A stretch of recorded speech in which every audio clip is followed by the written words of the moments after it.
欢迎来到每日更新的丰盛奥文哈。来，今天来继续为你捕捉恋人的讯号哈。这是今天的3张塔罗牌，好，来让我排一下。那今天的题目是谁将你放在心里？好，那我们等一下选完牌之后，在解牌的时候，除了会告诉你恋人的讯号之外，也会借着塔罗牌给我的一些方针或是讯息指引未来的指引，然后解读给你，然后提供给你你再做斟酌，看看有没有办法帮助你来，这是今天的3张牌，等一下近看。你要看久一点，记得按下暂停哦。然后第1张是权杖8。权杖8，好。第2张是圣杯7，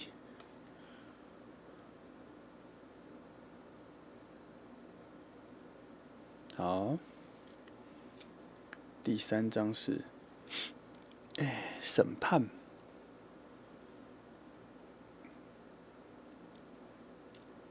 好。这组牌其实我第一次看到的时候就想要收藏了，可是一直迟迟没有动作那最近呢，好不容易拿到了然后我就检视了一下其中的牌，其实可以拿出来给你们当封面的牌非常多，这组牌非常精致希望等一下翻牌的时候，你可以看到很多里面的图画或什么，我觉得都非常的美妙吧，该说是美妙吧好，就这样这是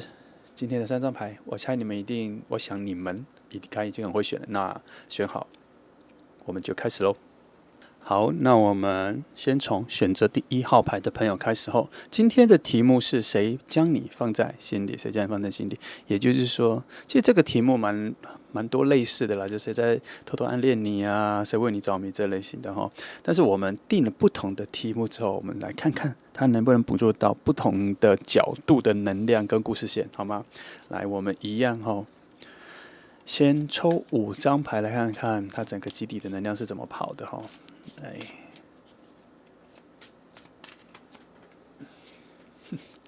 每次都这样没有意外。每一次要开始算的时候，要开始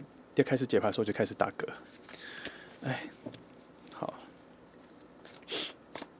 好，来第1张其他的先放着。那我们的实体浮水印先放好。好的，来。哇哦，愚人牌开始啊！我想一下，回想今天的题目是办法。哇，我必须说这个位置，它就是，你知道吗？如果你常听，就知道它就是。通常我第1张牌，我都会说它定义了你们的环境的能量的一个概念，一个整个情况吧。就是有点像是整个故事的书名，整个电影的电影名的概念。那从愚人牌开始的话，我就跟你说，它完完全全在遇到你之后，对他来说，他就已经进到了一个新的世界的感觉。我觉得他这一个被你吸引住的能量蛮大的。他心里有收到一个很强的讯息，好像自己如果以中二一点，以童话式一点，就是他觉得他进到了一个新的国度，听起来很美妙，对。可是他的心境确实是这样，他好像进入了一个彩色泡泡里，他本来在彩色泡泡外。这个角度是在说什么？就是说你的人格特质啦，各方面表达语言啊或什么的，对他来讲就是眼睛一亮。虽然你会觉得我刚刚想说他好像进入一个全新世界，然后感觉很夸张，可是确实你回想你是不是也有过类似的经验？只是因为你长大了更大了一点的时候，你会斟酌了，你会有非常多的理智了，非常多的判断了。他也是啊，他也没有失去那个，可是他更多的是他有一点点难以判断自己当下的那个兴奋快感跟眼睛为之一亮的那个瞬间，他不太能判断说这是什么感觉。所以为什么要愚人牌来说？因为他必须要慢慢的靠近你，往你那边去，慢慢的探索，才会知道说自己的感觉跟什么事是从哪里来。然后他自己心底还有一个别的声音是：哇，好稀奇哦，说的是这样那愚人牌其实它也没那么愚，因为它这个牌后面这个包袱这个包袱其实讲的就是他累世的智慧，或是前人的智慧。累世的智慧，它就是一个智慧的东西，就是说它不是一个只是莽撞要往前走，什么都不会，就是只是去，然后碰碰撞撞的开创了新的局面，开创了新的没有，它其实最深最深，它为什么会有这么好的冒险的念头，跟为什么它会有一些新的东西创造出来，就是因为它的底子里有累世的智慧，或是前人的智慧，这两种不一样。累世就是说他可能好几世做过很多事情。同样的事情，他有一些任务责任，然后累世了到这一个时候，他有一个智慧。也就是说，这一个人他遇到你的时候，他有感觉到某种熟悉，让他眼睛会这样。那个熟悉感可能也是一种累世的感受，在瞬间被唤醒了。好，就是类似这样子的形容啦。所以我非常喜欢我很喜欢在大的位置，或是第一张牌就抽到愚人牌。那表示后面的所有东西都可能没有那么多包袱，而且会有非常多的变数跟奇异点，就终究会有惊喜的。好，来，我们来抽第二张。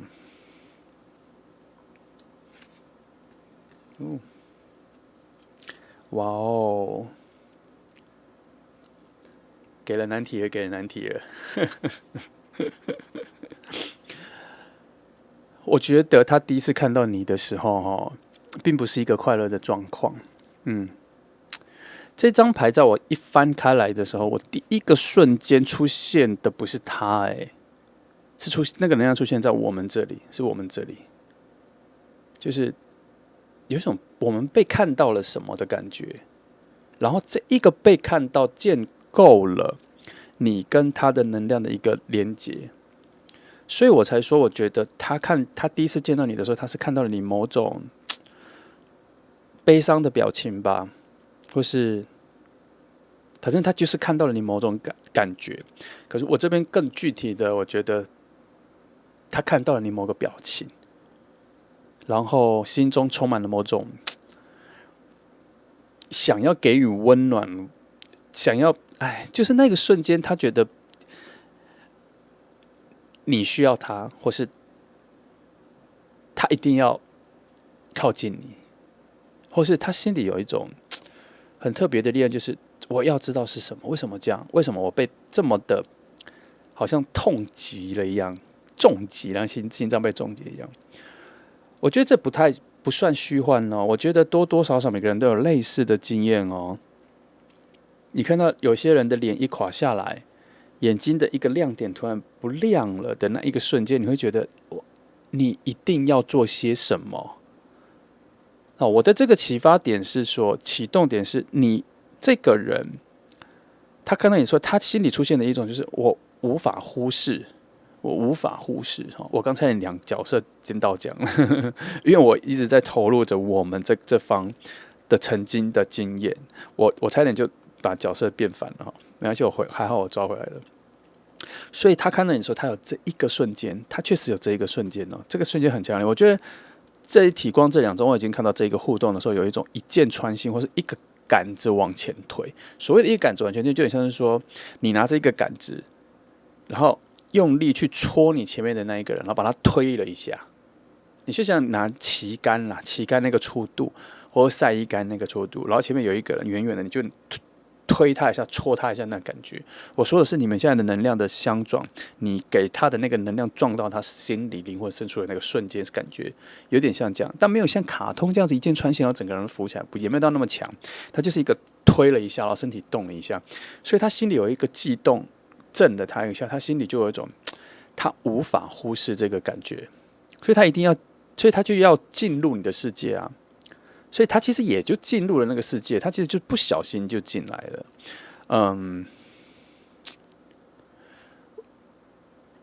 不过我这边感觉到的，他这个人不是在你附近很久或什么，他就是才刚刚出现在你的生活里、工作，反正他就出现，才刚刚出现在你的范围里，才刚出现。那这张牌是你的，我们从各角度来看，你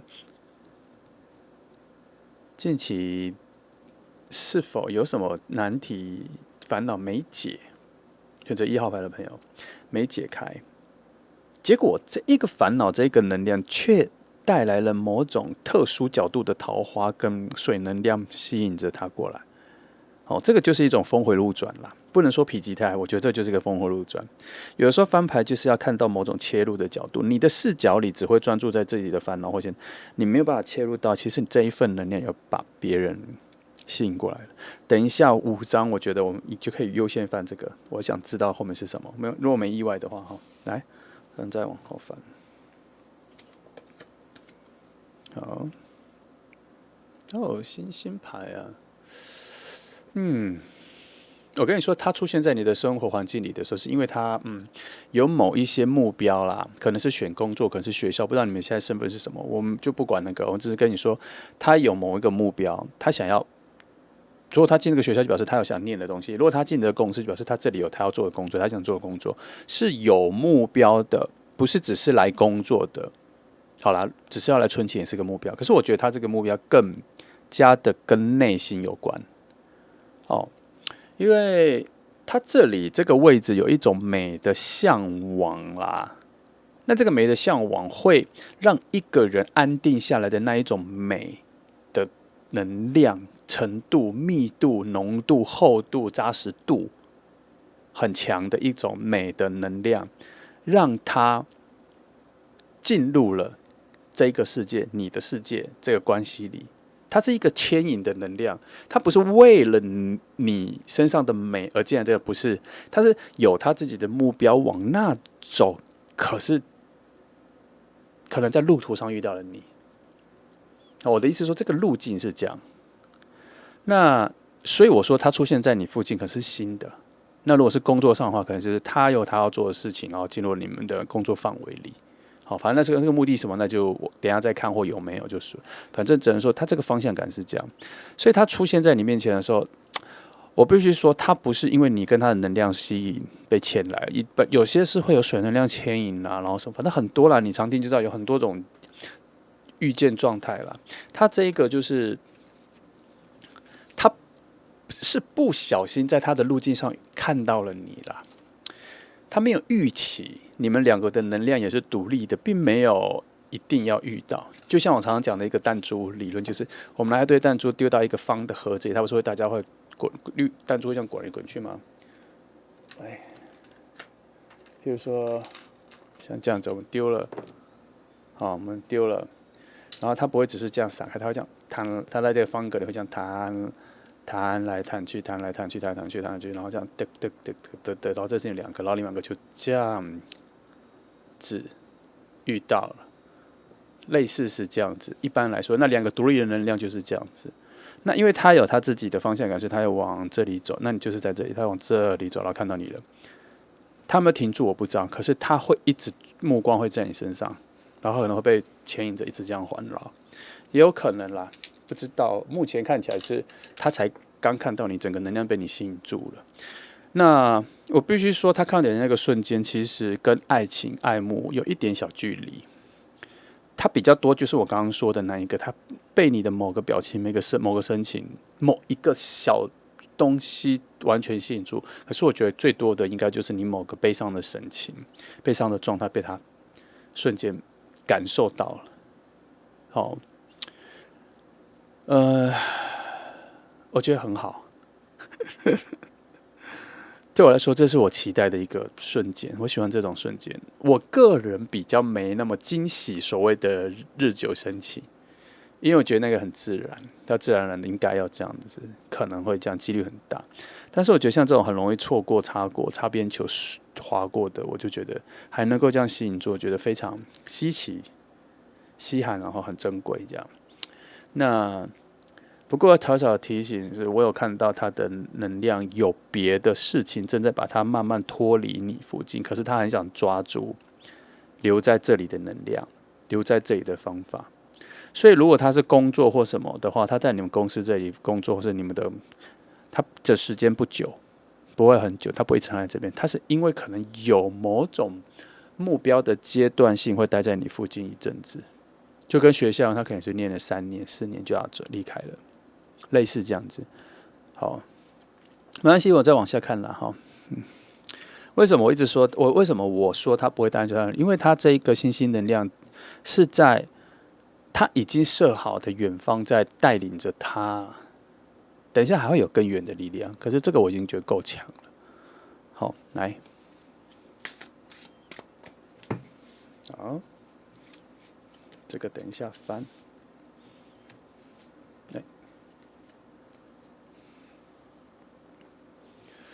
哦，如果是金币皇后的话，那跟我想的差不多。不过金币皇后出来之后，我发现有一些转折点了，就是说他原本设好的目标跟路径上是没有你的啦，也不会遇到你啦。他本来就没有办法设定有你，他就也没有期待会遇到谁，因为他本来想要去的那个目标很强。我觉得好像3月有类似的哈，不过3月我们看到的那一条路是他想要去，可是他遇到了说他想要去这个方向，可是他遇到你之后，他会从这边分这一条路下去，然后跟你有一段时间相处。可是今天的不是，今天的是去了之后，然后你的大能量在这里一口，他穿过了，然后他终究会离开这个泡泡里。可是他穿过在这里的时候，他必须要决定他留下还是再往前走。可是我目前看到没有刹车的痕迹。没有要刹车的功能，没有刹车的瞬间，所以这个是有时间性的，这一段是有时间性的。然后金币皇后出现的时候，我看到了某种突破点，因为他要去的那个远方有一个他认为的安定定义，也就是说，他向往的人生应该要怎么走啦。他有想好了，所以他有他的目标跟阶段性。可是到了这一阶，他遇到你的时候，他有可能会想要试看看，在你身上是否能找到雷同的东西、相同的东西。然后这一个概念跟这一个可能性，也是因为他是皇后牌。他如果是国王牌，我就没那么确定。可是他是皇后牌。表示他内在的水能量在这个时候出来了，摇摆他了，然后让他觉得，也许选择一份安定的情感，也雷同他选择他人生的目标的那个安定感，是相似的安定，可是性质那种是完全不同的。他如果选择你，想要试着跟你追求你，不管有没有要在一起，可是他的概念是要分享自己出去的。所以，因为他遇到你的时候，那个能量我觉得很强啦。很强啦，所以他心里会有一个挣扎。我觉得这一题就算挣扎了，所以他现在应该还不会有主动，因为他还没有决定。但是，所以这一题的很可能是他在跟你表达他喜欢你或让你知道之前，他就有可能就飘走了，因为他有可能很难做决定。哦，不过我觉得几率蛮大，是因为他是皇后牌的能量，不是。侍者啊，或骑士，他有比较高的几率。那我看一下好了，是皇后，让我想一下哈。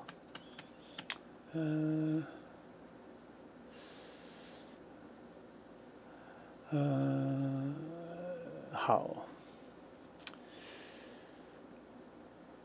因为皇后牌哈，它所带来的能量，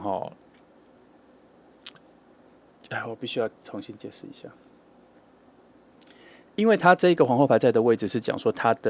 原本最遥远的，它原本设定好那个目标的一个形象，那个形象里面它原本设定的其实蛮难的，而且是有一点点冷漠的，然后可是在他心里，他认为那是一个非常稳定的一个价值，就是。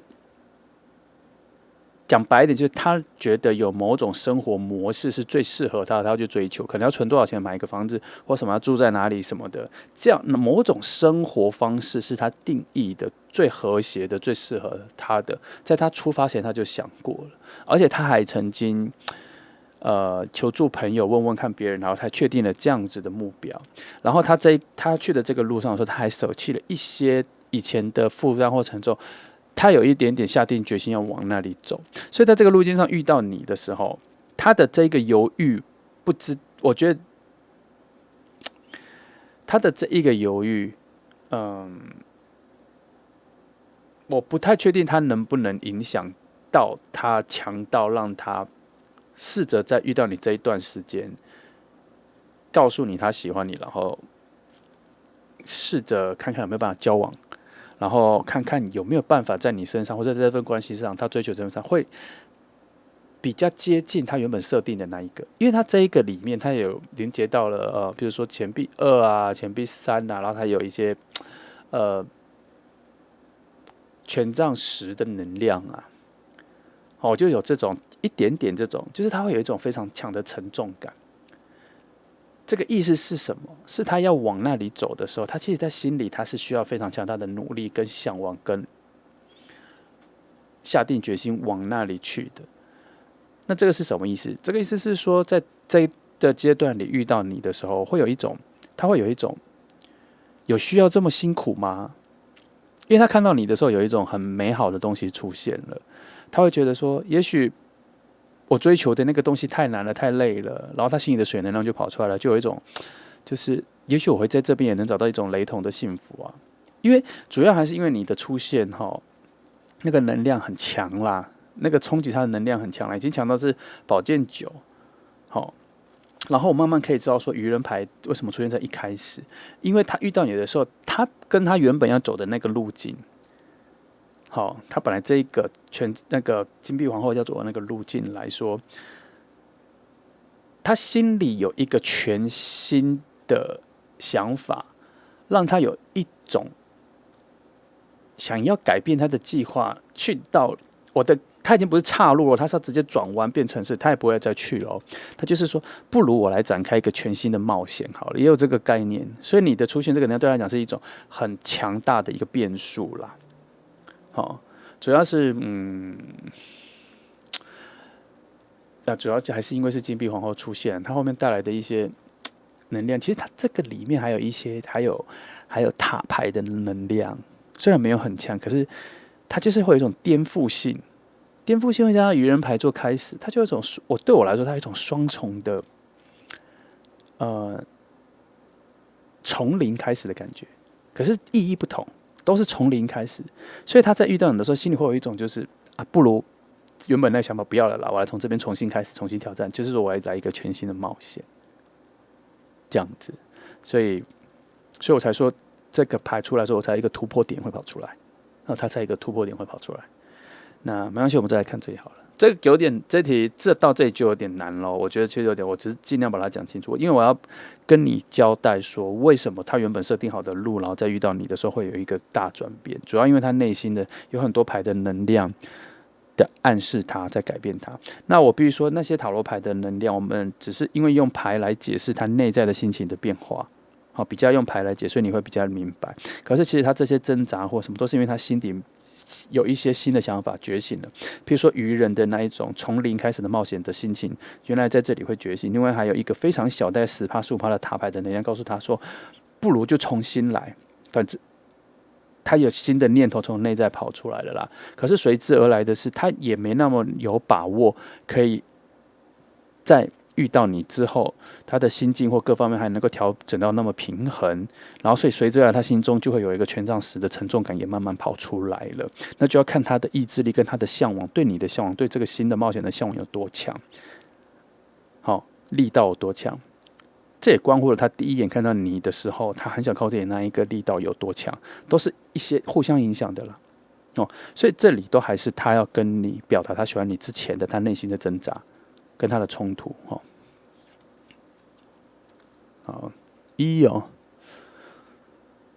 好吧，我必须说，他内在已经有一个开始了，他已经有点难否定，他内在已经有一个新的能量已经开始了，他已经超越了塔牌的零，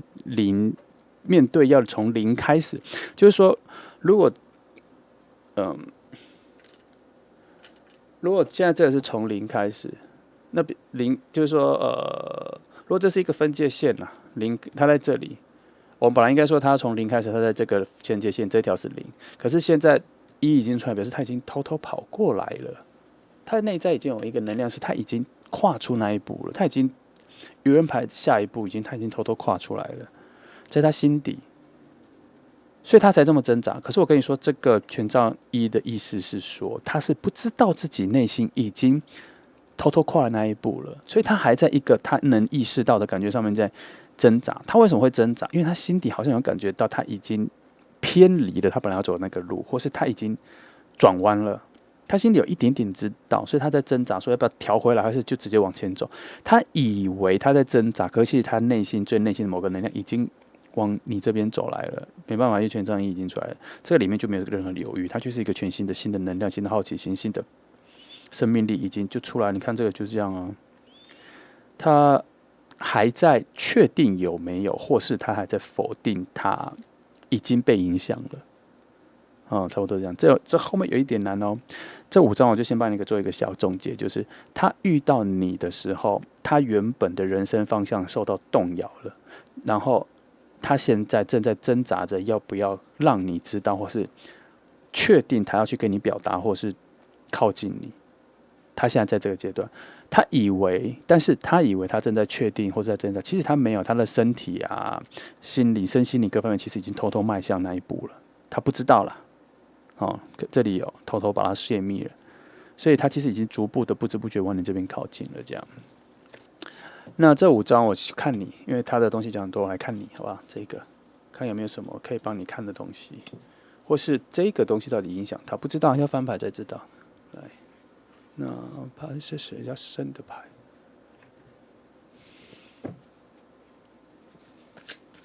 哎呦！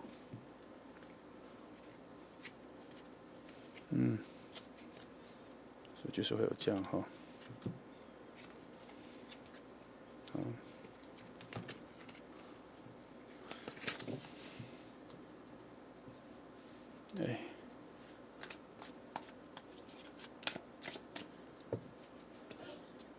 好，我们看能翻到比较更多更细的东西哦。来，一样，这个我们就抽前中后3张。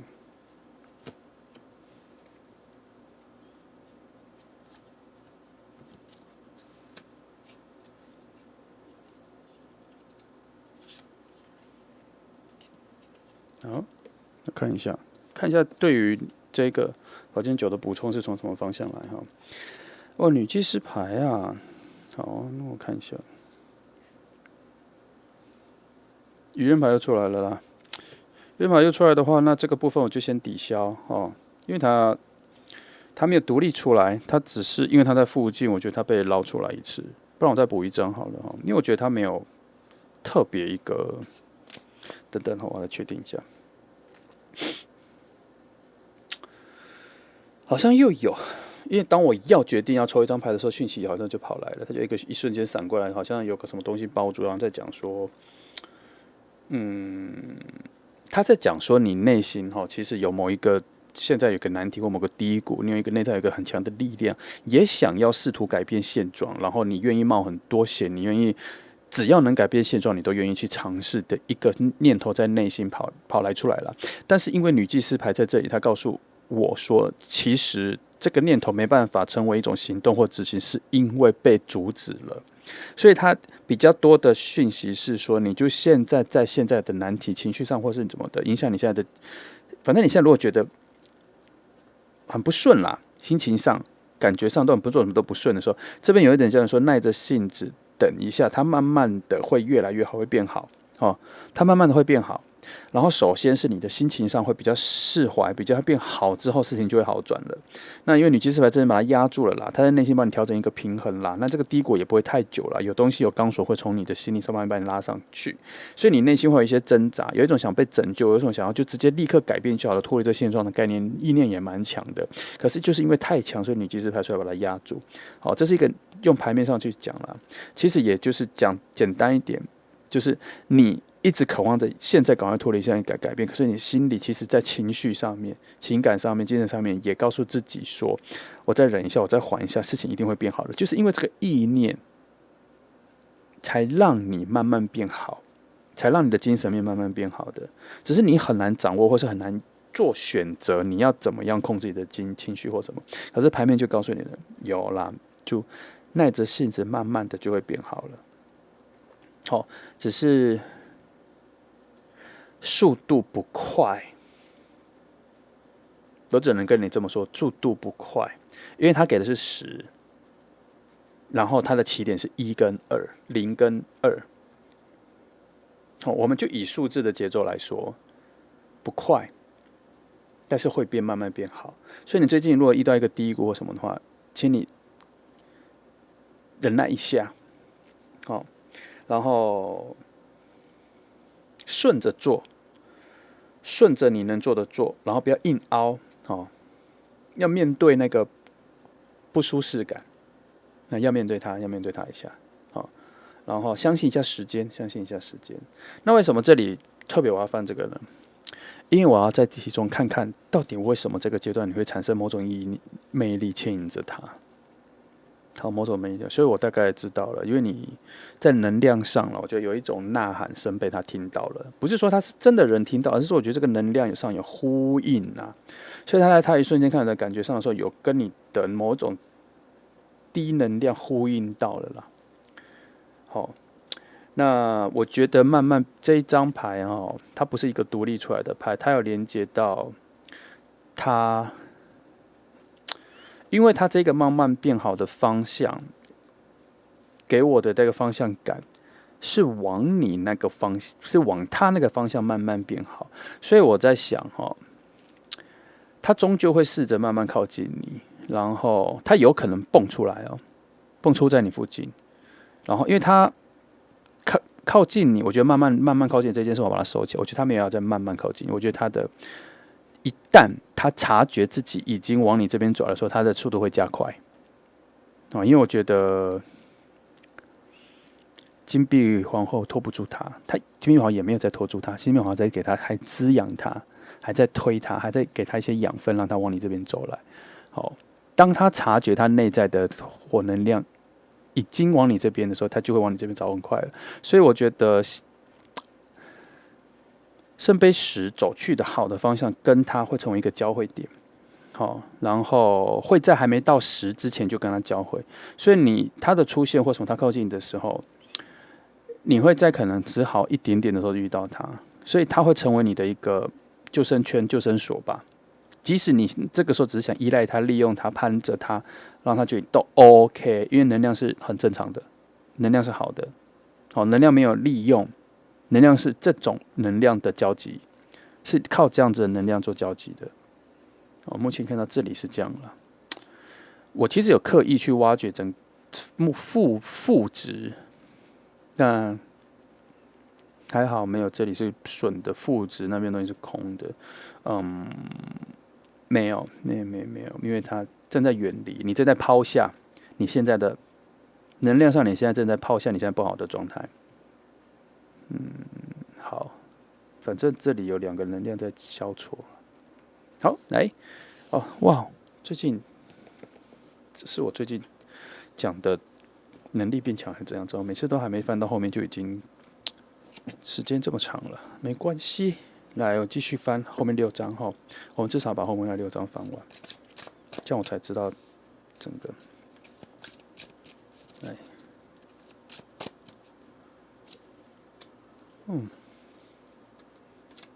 好。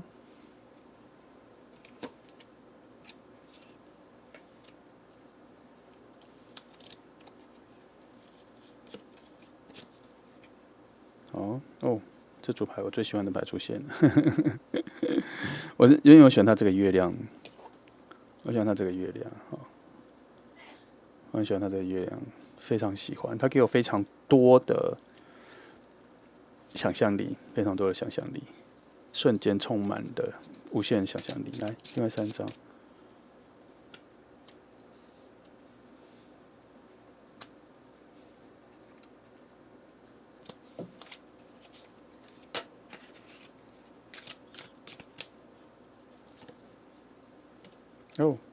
好，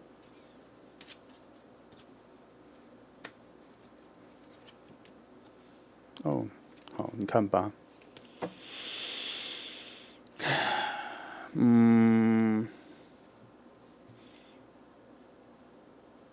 以原始的牌阵来说，塔牌就在金币皇后下面。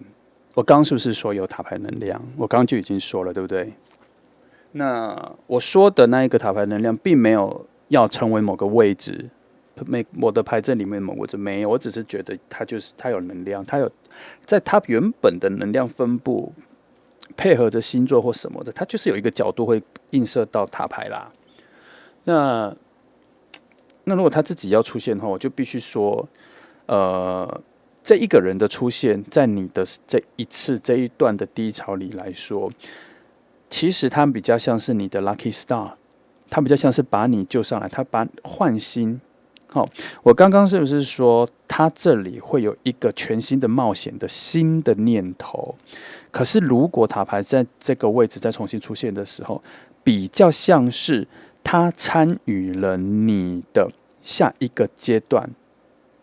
的冒险，或是他参与了你的下一个阶段的转换，从比较差的状态到好的这个阶段的时候，会有一个分界点，突然到一个分界点突然转好的那一个阶段的时候，他其实是加入了你的下一个阶段的冒险，然后他以为也是他的冒险，是这样子。所以你们这个相遇，除了他是你 lucky star 之外，他也是你下一个阶段的一个很好的伙伴或是陪伴。所以从这边我必须说，如果以塔牌来牵引的话，他原本要走那个路，他已经不会走了啦。他遇到你的时候，他心底就已经决定先往你这边去探索、去冒险了。哦，所以也就是说，你的这个低能量并不是一个坏事，就现在这个查的时候，而是真正用来与它做连接的一个能量的填补。填补。我讲一个比较抽象，就是说，他如果在他的旅程中，他看到了一个山崖，他没有那个好奇心想去看那个山崖有多深，或是多壮丽，他就不会知道原来有一个人在那个山崖边或悬崖边已经掉下去，需要有人救他。我们讲比较故事性的这样子，他如果没有那个好奇心，他没有被某种能量吸引，他没有这样往过去，他就没有办法看到那一个在山崖边想要爬上来的你，那这个能量就没交集到。所以也就是说，他其实也有自己的那一个能量。我说的这一个，就是他看到你的时候的瞬间的那个能量，他就决定他要转向你这里了，他就要转向你这里。但是我觉得这一题你们的相遇是靠负能量连接的，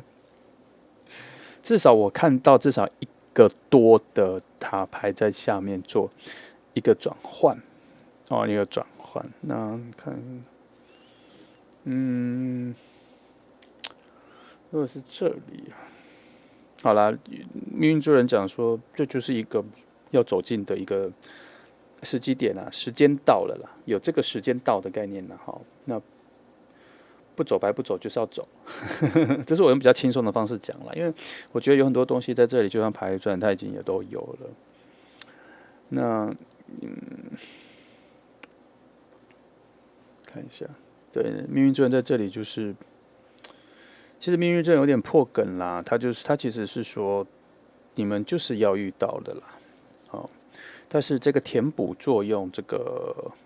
它来给予你初期的滋养，这个讯号比较强就对了。然后，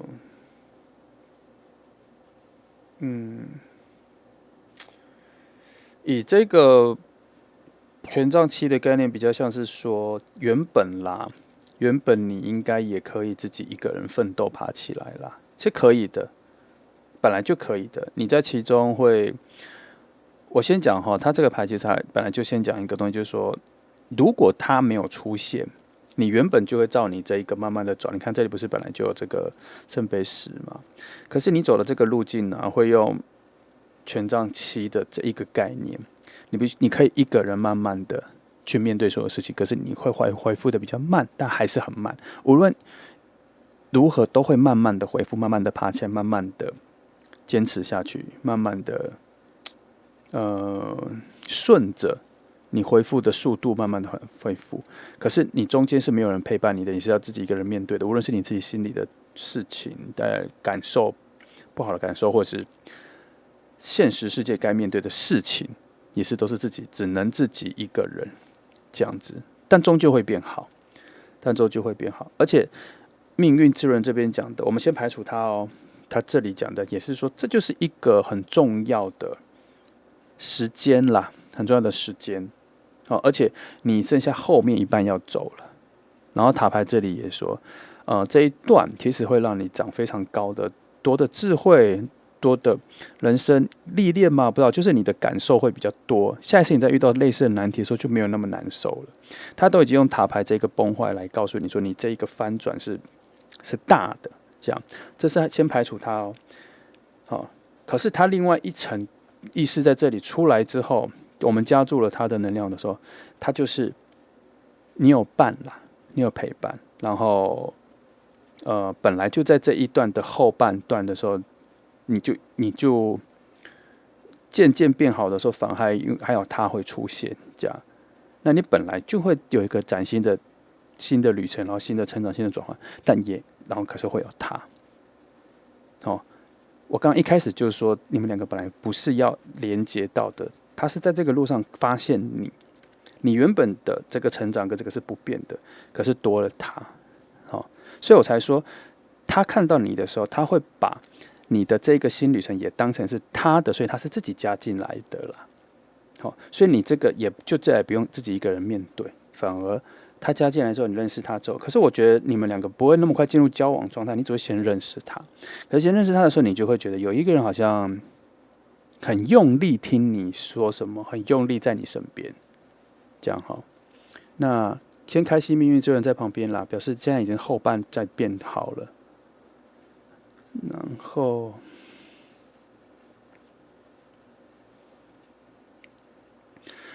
牌子需要你理解一件事情哈。你在这个低谷里还有很多未知的不安会存在，好，但是你真的要忍耐一下，因为他连倒吊人牌都出现了，他这个忍耐又加注了这里的忍耐哈，他这里的忍耐强调了这里的忍耐的更强一波，这里只是因为这里所分出来的忍耐而已，可是这里其实是在它上面的大的牌子、大的位置告诉说，没错，就是要在最近就是要先忍一下。那慢慢会往这个地方走去，你要经历蛮多的，经历要牺牲自己，要经历对于突发的事情的恐惧或是压力也会有，但是这些都是无论它出现或什么，可是它走的方向都是在往慢慢变好的路径走，而不是每况愈下。记得哈。它是慢慢变好的路径走，因为这些事情第一个不好的感觉发生的时候，就已经是塔牌出现的时候了，就是已经在零的位置了，所以后面不管发生什么东西，都是1、2、3、4、5、6，要到10，要到这里，只是它还是会有出现，还是会有不安什么的，然后也因为那一个瞬间它出现，所以至少会有一个伴啦，会有一个人陪啦。或是有一个好像不知道从哪来的人，很想了解你的这个状况，很想听你说，很想跟你说或什么之类的，这样。那符合这天的题目，他把你放在心里，表示就像我刚刚说的，他不会这么快表达他对你的喜欢，但是他会表达你很重要，或是会让你觉得这个人蛮重要的。所以他会有一个依赖感，有可能会出现。好，你说要多久？我觉得他就在附近的啦，那就在附近的。那如果，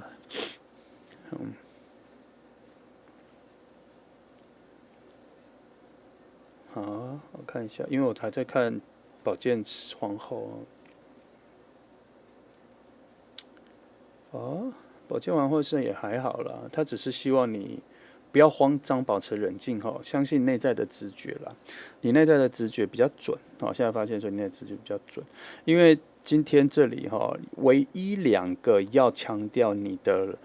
理智状态、判断状态，稳定状态、平静状态，都是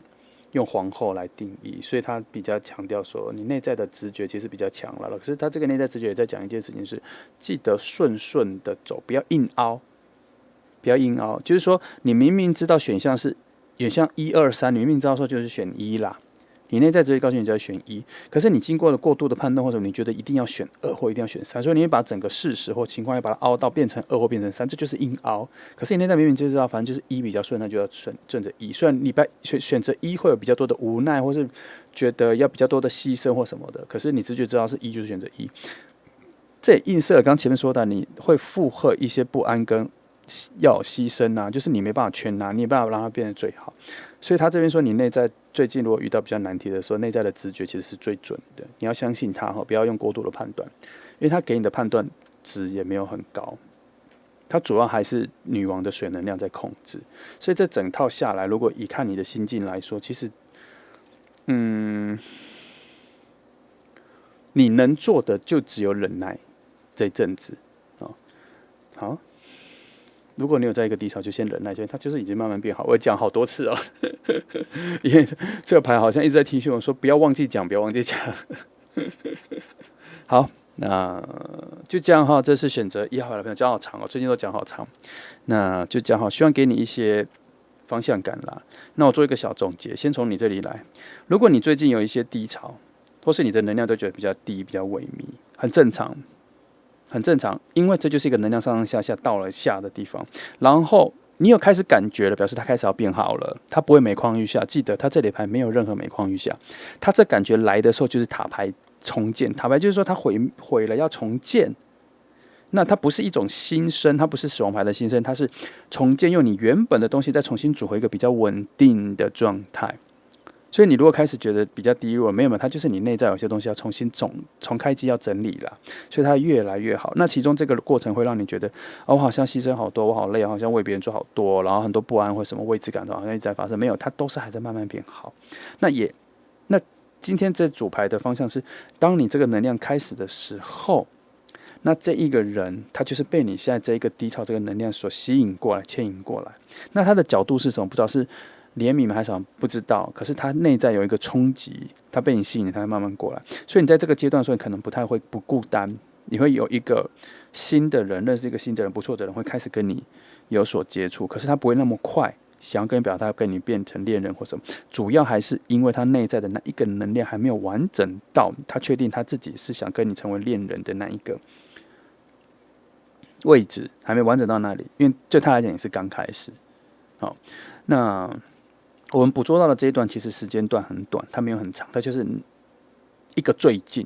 不知道是你的最近还是什么。可是当你低潮开始的时候，他就会讲的时候，它就是整个故事。好，我求修正这个。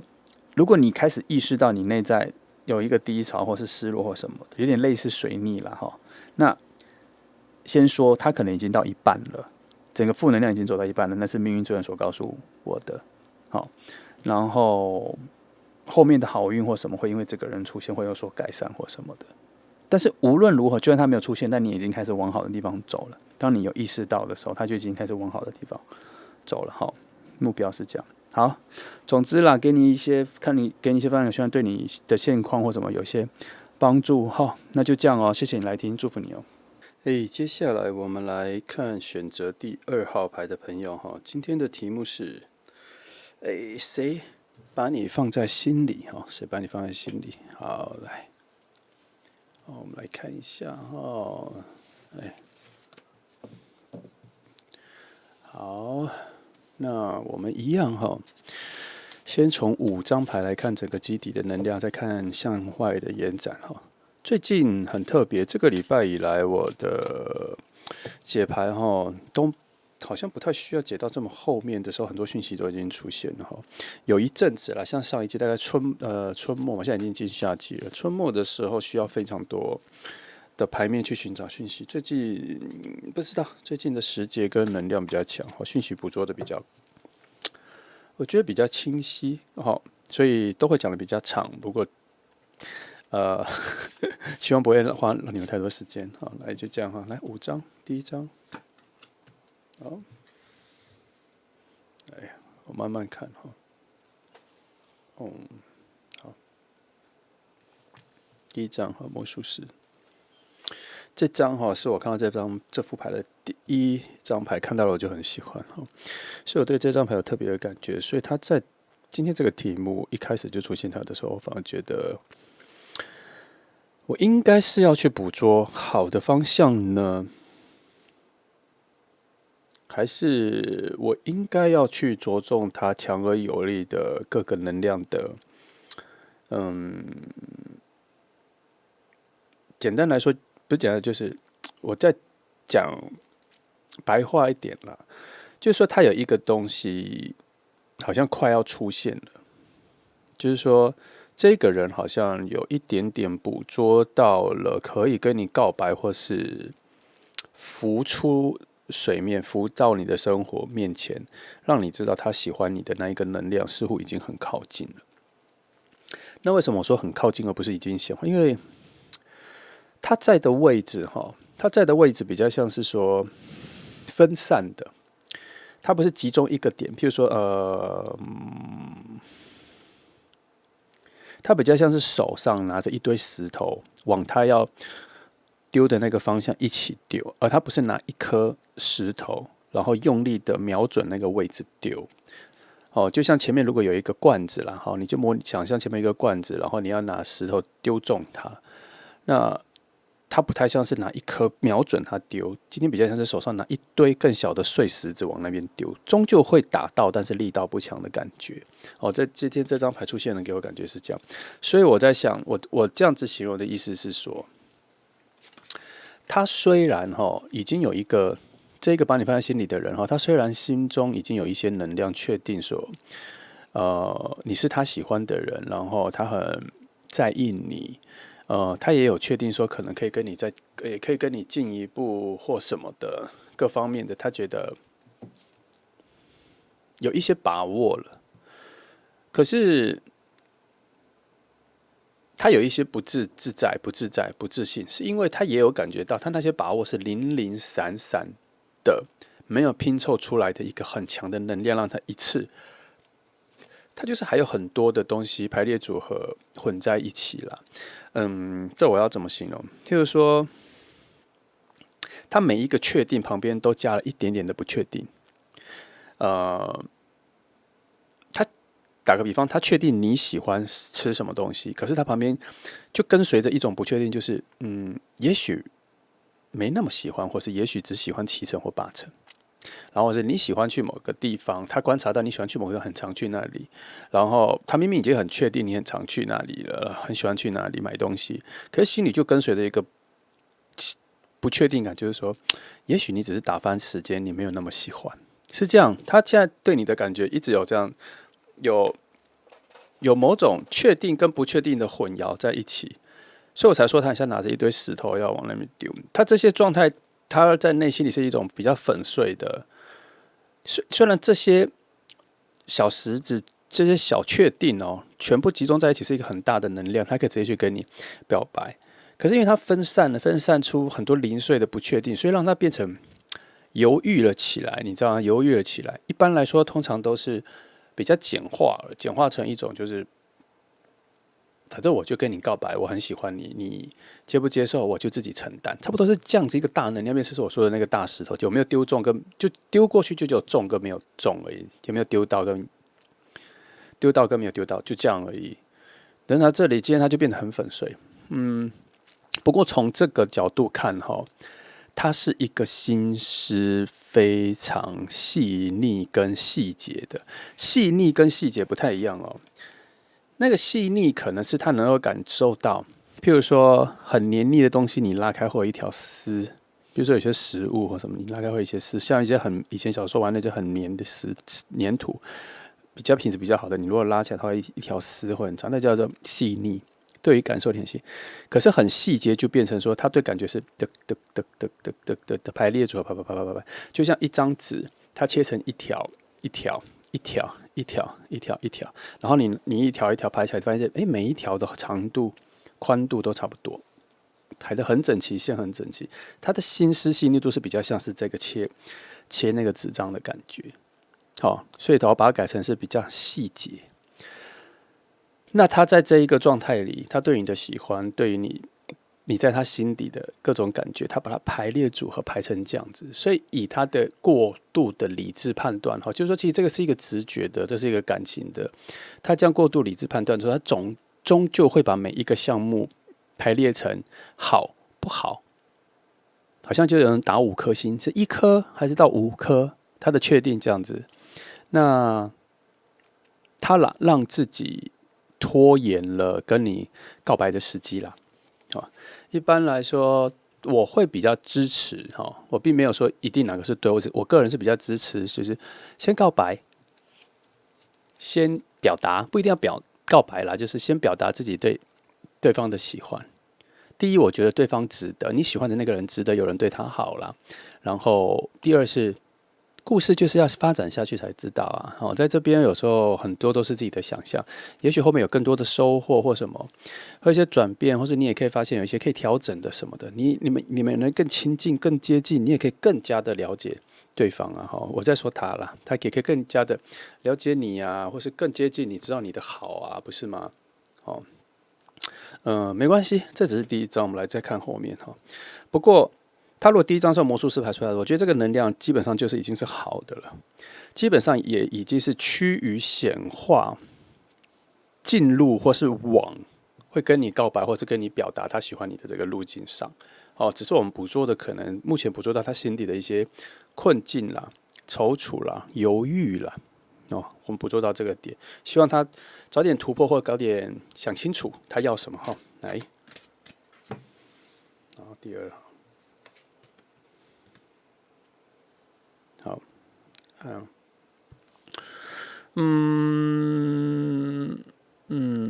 这张牌呼应了我刚说的，现在确实不适合跟你讲。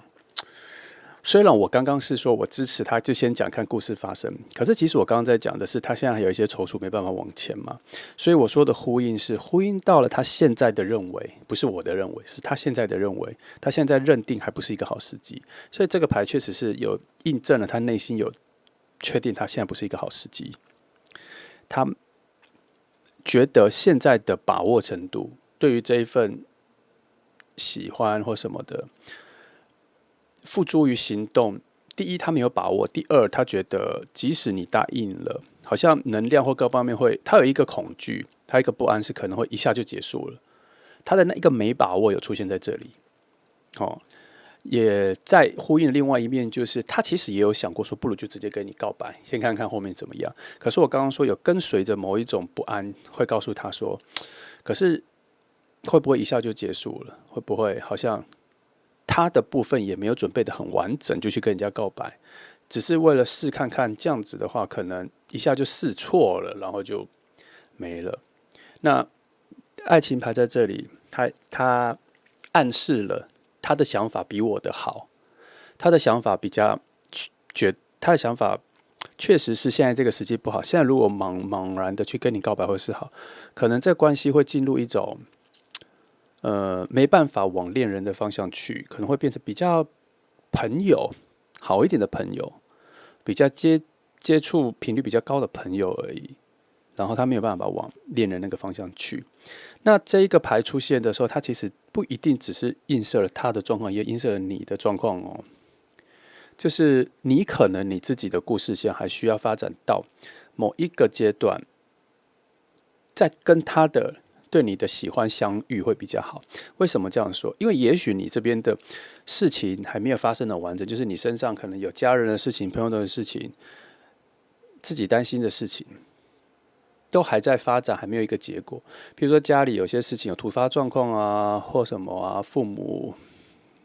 兄弟姐妹有些其他状况，你可能接下来会遇到，不是好，不一定是坏啦，就是有好有坏，然后会改变你的心境，会改变你对爱的心境，有可能会发生这个事情。然后朋友的部分，可能朋友有一些爱情状况或什么心情状况，然后你再去理解、去听他的故事的时候，心里也会有一些新的收获，或者工作你自己的工作上或什么跟人相处什么的。我的意思是说，你这边的故事线好像牌面塔罗有看到一些时机点还没到，所以现在看到的这一个人，即使他想要告白，他想要跟你表达，你可能会没办法完全的接收到，或是轻易的就接收，或者很淡的接收。很淡的接收的意思就是，即使来了，你也没有看得那么重，没有那么期待，因为内在的那个能量不足。不足以回应跟对方呼应这样，所以他很快就会从很淡的刺激里，没办法轻易的、轻巧的进入恋爱状况或交往状况，他就会一直维持在朋友状况，然后中间就有很多差错，会变成是僵化的朋友状况持续下去，就没办法进入恋爱状况。他现在这边感觉是这样子，他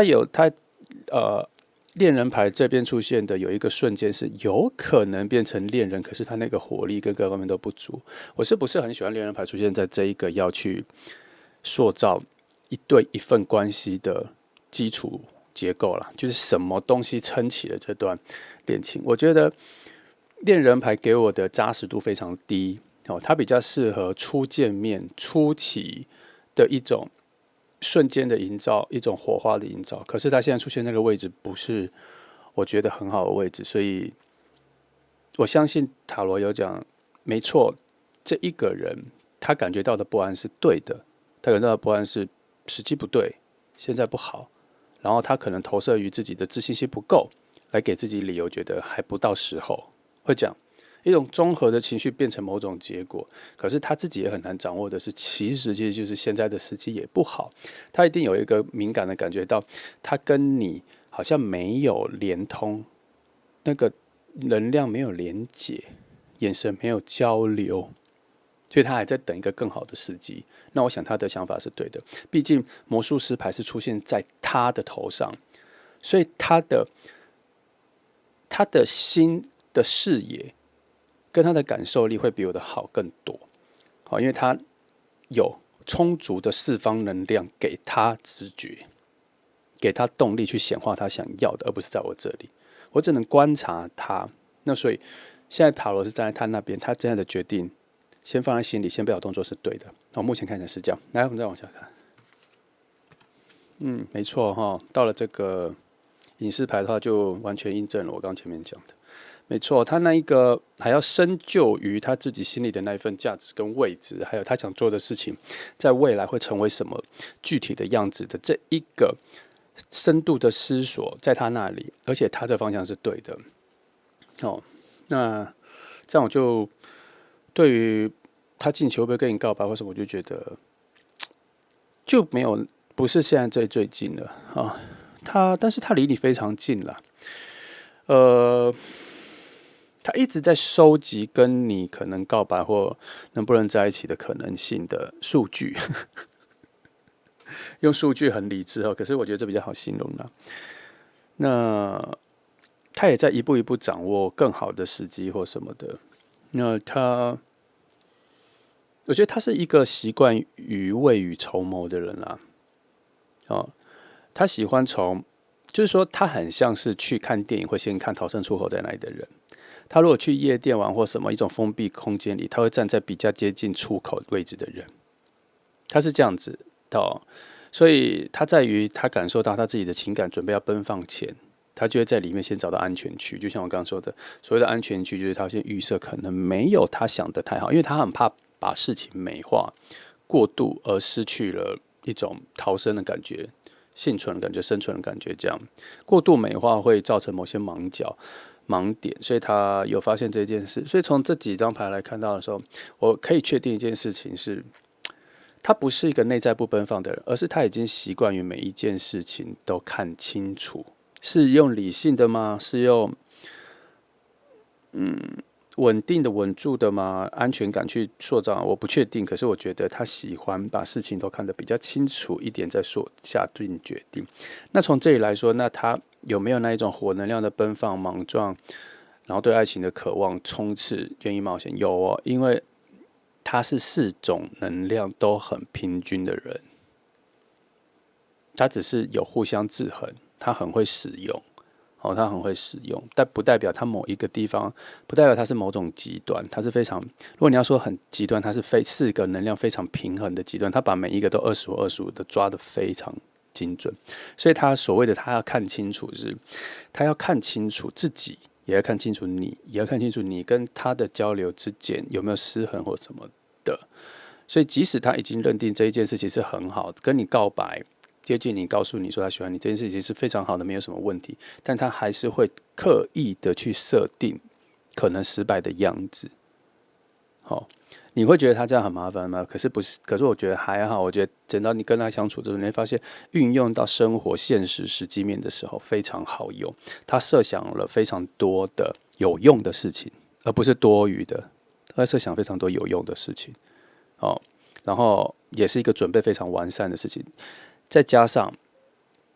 他的速度很快，他做事的效率很好哦，他不是只是在那边空想，其实想拖时间的人啊，他不像3张牌的能量都太强了啦，都是一个很纯净的能量哦，没有什么杂念的能量，所以我觉得他整个人算是很有自己的想法，然后做事情很有效率，然后他其实也很谦虚。可是他的谦虚是在于他听取别人的说法或什么说，他会听清楚，可是最后还是回到他自己的决定。所以他自己的决定跟你有没有说服他，跟你跟他讲的事情没有关系，因为他会自我整理，然后整理出他的答案。这样，所以我在看他现在还在整理出那一个答案。那个答案的题目是说，什么时候跟你告白最好？差不多是这样。哦，大题目是这样。来，我们再往下看。我只能说他一直在你附近观察你跟他了，不仅只是观察你了。他心里有一个等待状态，他知道他在等什么。可是我脑袋出来一个讯号，就是他在等一台公车。可是他知道这一台公车有好几个型号，有旧的，有已经用一阵子的，有全新的。即使那个公车来了，他看到他的号码，可是不是他想等的那一台最新的车型，他想知道那个最新的公车，他想做新的电动的公车，可他一直没等到，他就不会上车。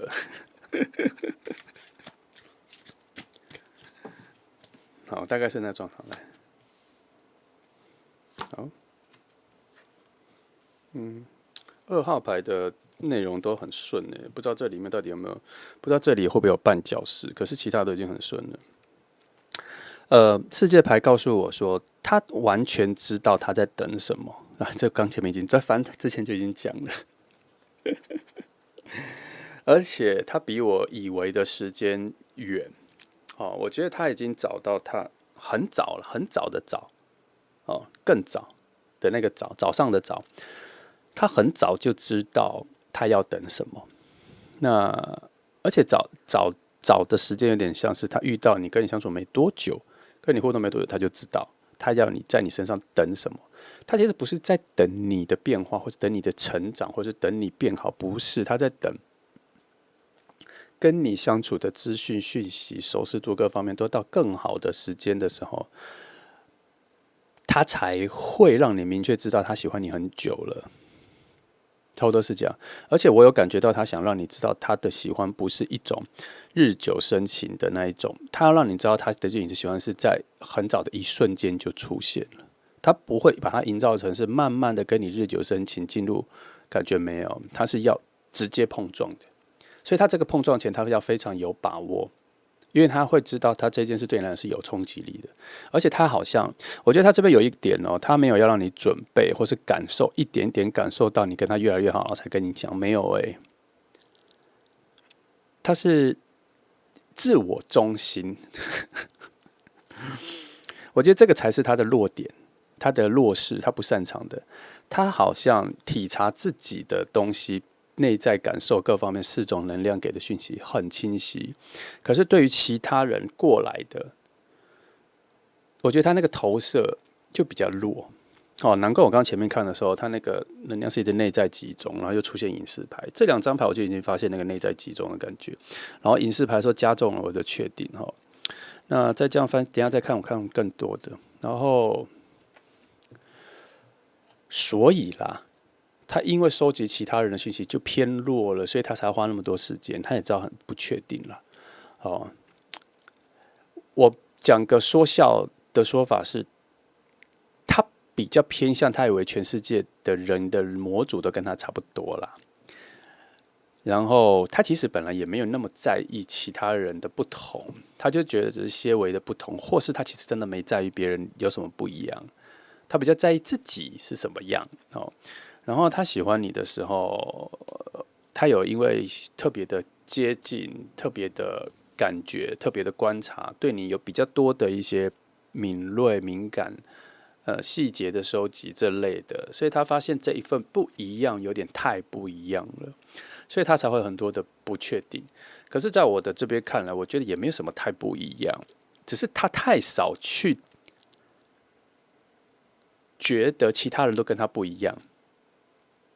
他没有那么深度的去理解其他人跟他不一样。你会觉得这很诡异，怎么可能会没有？没有，有些人就是没有那么在意这个点啦。世界上有很多项目，有很多题目，有很多项目，很多类别，它刚好就在于，也不是说他没有恻隐之心哦，只是就是他没有那么在意。像有些人，譬如我，如果今天一个吃饭或是一个下午茶，前面今天来了4个人，除了我之外，前面还有4个人。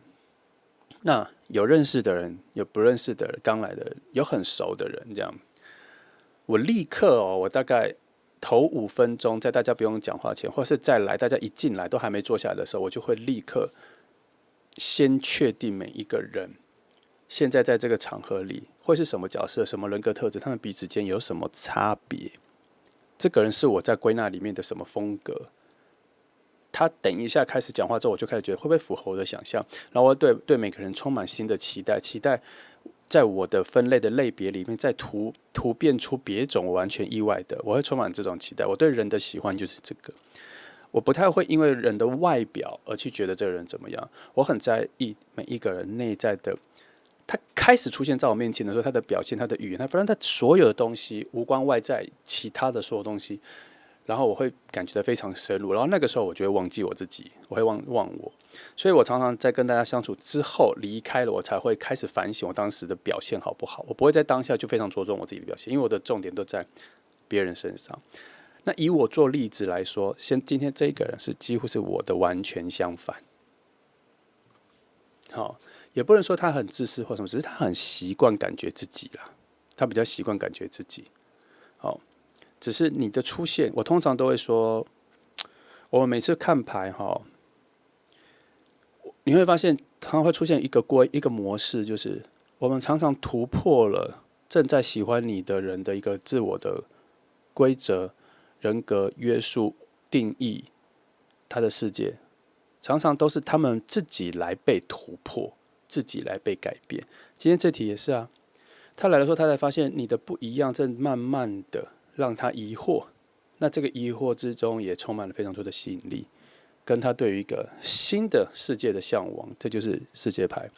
在说的。他很早就知道他要往哪里走，他很早就知道有一个新的东西他要进去，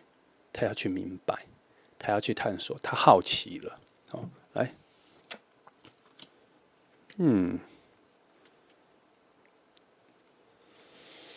这个是他心中的不安啦。他在非常深，他无意识。我刚前面不是说，他每次对于某些事情确定之后，就连带着某一种不确定嘛，就是这张牌啦。他其实个人，我觉得他个人有一个心理状态，我把它归类，把它形容成是他自己心里有一种某种特色是，当他每次太确定某些事情的时候，他心里会有一种恐惧，觉得他其实可能不是真的。有些人就是有这种奇怪的心理状态。有很多人性上都是越接近真相，或是越接近你想要的东西前，他会有一种心情上的转变。你原本的欲望就不见了，或是你原本的开心就变成不安了。太接近于真实的时候都会这样子，他其实也有这个状况。他太接近于他所确定的东西的时候，他就开始觉得一定不是真的，一定会成为泡影。这就刚前面讲的那个东西。所以，可是你的出现，让他确定了很多他的感觉，让他确定了他对你的很多喜欢。即便他之前可能恋爱状况没那么多或什么，可是他这一次有明确的感受，到他心里觉得美好的事物在他眼前会成为泡影的这个恐惧跟不安，在他心里慢慢的浮现出来。所以这一题是他要突破。当他内在突破了，他有一个勇敢向前，或是不顾一切向前的时候，他的人格根本就会突破了，突破去进到另外一阶，另外一个新的平衡。那他怎么突破？就是我觉得他还是适合先跟你表达他喜欢你之后，然后再去感觉一下自己内心各方面的悸动跟浮动啦。我觉得他比较适合这样。是我觉得他比较适合，那适不适合就只看他。因为我不太喜欢把事情都讲的一定是那样，或者一定定义是这样。我不是很喜欢这样，因为我觉得所有事情都有非常多的选择，都有非常多的可能性。我很排斥把一件事情觉得因为 A 所以 B， 没有，我会觉得可能是 A， 所以会有 A、B、C， 所以你也可能去选择 B， 所以会有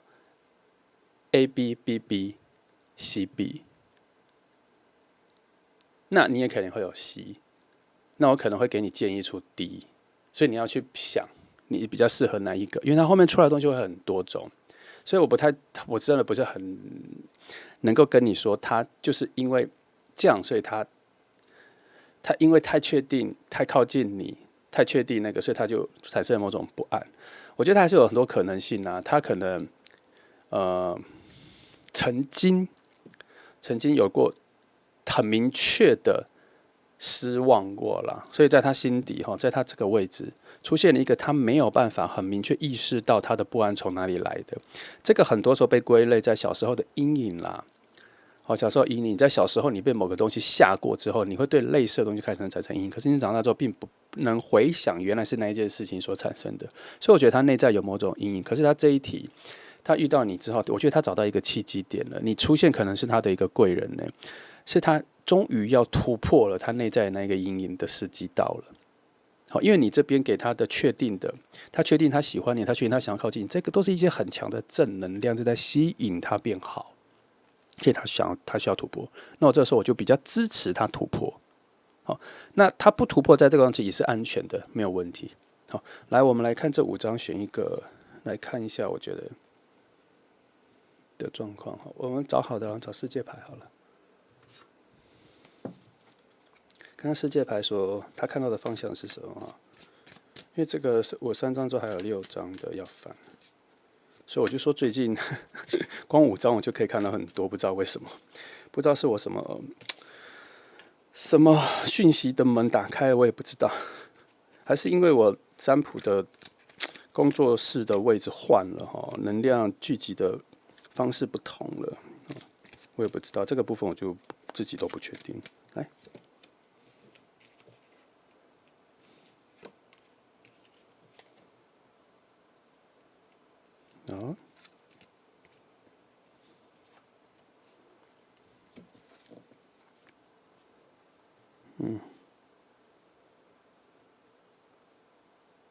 ，3张非常稳定的牌，好，我跟你说他第一次看到你的时候，他在内心就找到了，他就有无意识的感受到你这边有某种解药的，我把它形容成解药。他其实也知道自己有某种不平衡，虽然一开始是魔术师牌，他内在是很平衡，可是他强而有力的、强迫性的、强制性的、理智性的，让一切都感觉到很平稳、很安定。可是你的出现之后，有一种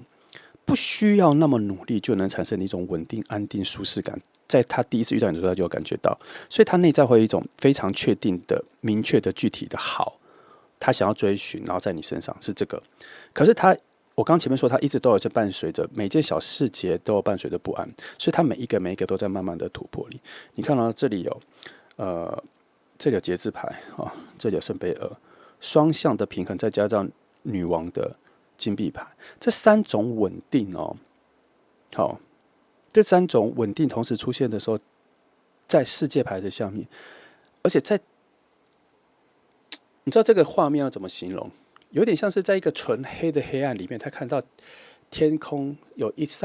个亮亮的东西，然后他仔细看，原来那是一扇窗或是一个门。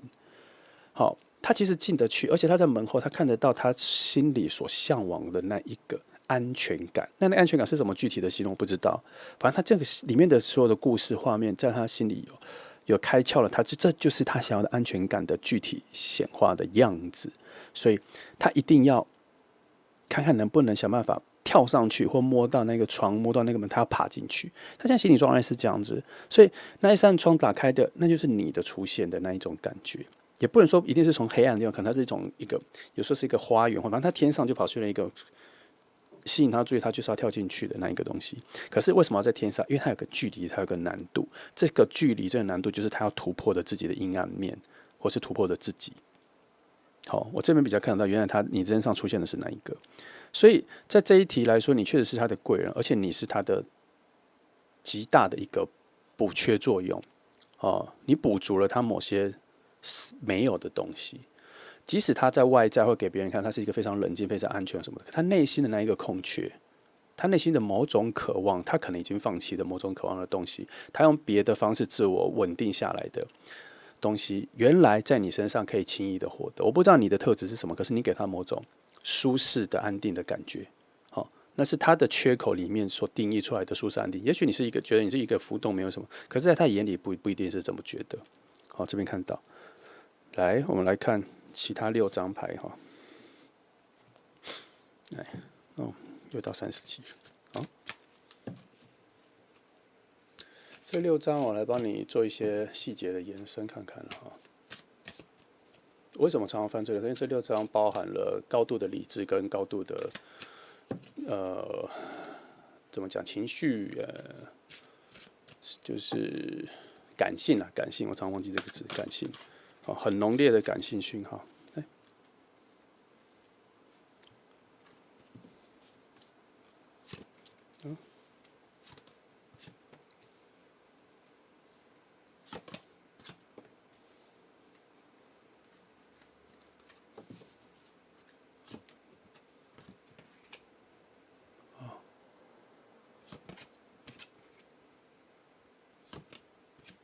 好，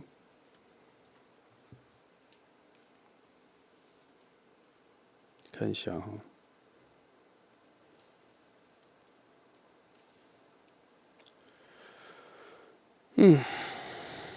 这个我就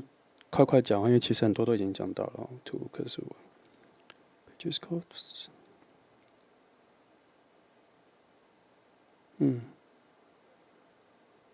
这边有告诉你的讯息哈，比较多告诉你的讯息。他说，近期如果你遇到有一个人，你已经明确的感受到对方对你的好或喜欢的话，请你不要忍耐，你也尽量去欣赏。如果你也能接受，你觉得也不错，请你也主动的给予回应，让对方觉得有机会。你只要再表达的更清楚，然后你愿意接受。他这边有一个希望你不要忍耐哈。有感受到好的感情，你也可以试看看的一个讯号哦。那这个讯号会告诉你说，后面有一个新的水能量、新的感情经验，你可能没有遇过，你可以去体验看看哈。然后把你原本对于感情的一些枷锁或是害怕或什么先抛下一下，你可以用试看看、接近一下的概念去，你也不要完全接受，你用一种试看看的开始哈。我觉得他这边比较像是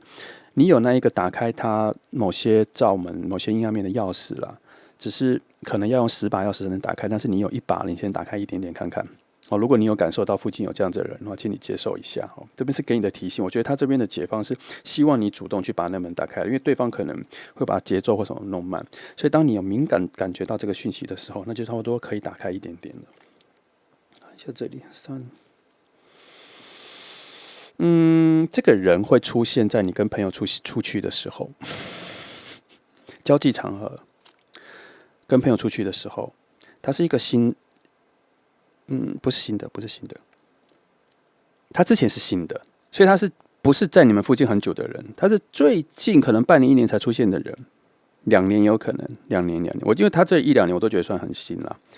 然后他出现的频率不高，他出现的频率不高，但是也算常出现，你会知道他是谁。那他有慢慢的接近你，你们的互动也有比较熟一些，但是你现在如果你知道是谁，你现在想话，你也可以整合出有几次而已。可是每一次都还蛮深刻的，因为它有很强烈的靠近你。好，那每一次的遇见都不是单独的，都会有朋友在，其他人在，所以这边说你尽情的跟朋友出去啦，尽情的跟朋友出去，你会发现有一个人或谁的出现的重复率有点高的，你就会知道是谁。这边偷偷给了一些线索。好，那这边大概就这样。好，差不多了哈，那就选择2号牌的朋友，希望给你一些有用的讯息和未来的一些方向感啦。好，那很长哈，谢谢你来听，祝福你哦。来，我们继续来从选择第3号牌的朋友开始哈。好，今天的题目是谁把你放在心里？好的，继续哈。今天很特别啊，前2组牌都讲得好长哦，而且牌面很少的讯息就来这么多，就需要慢慢整理。没关系，我们就慢慢讲，你就慢慢听哈。好，来5张牌，先来看最基底的结构啦。好，我再看看有没有需要延伸下去哈。来，这张了。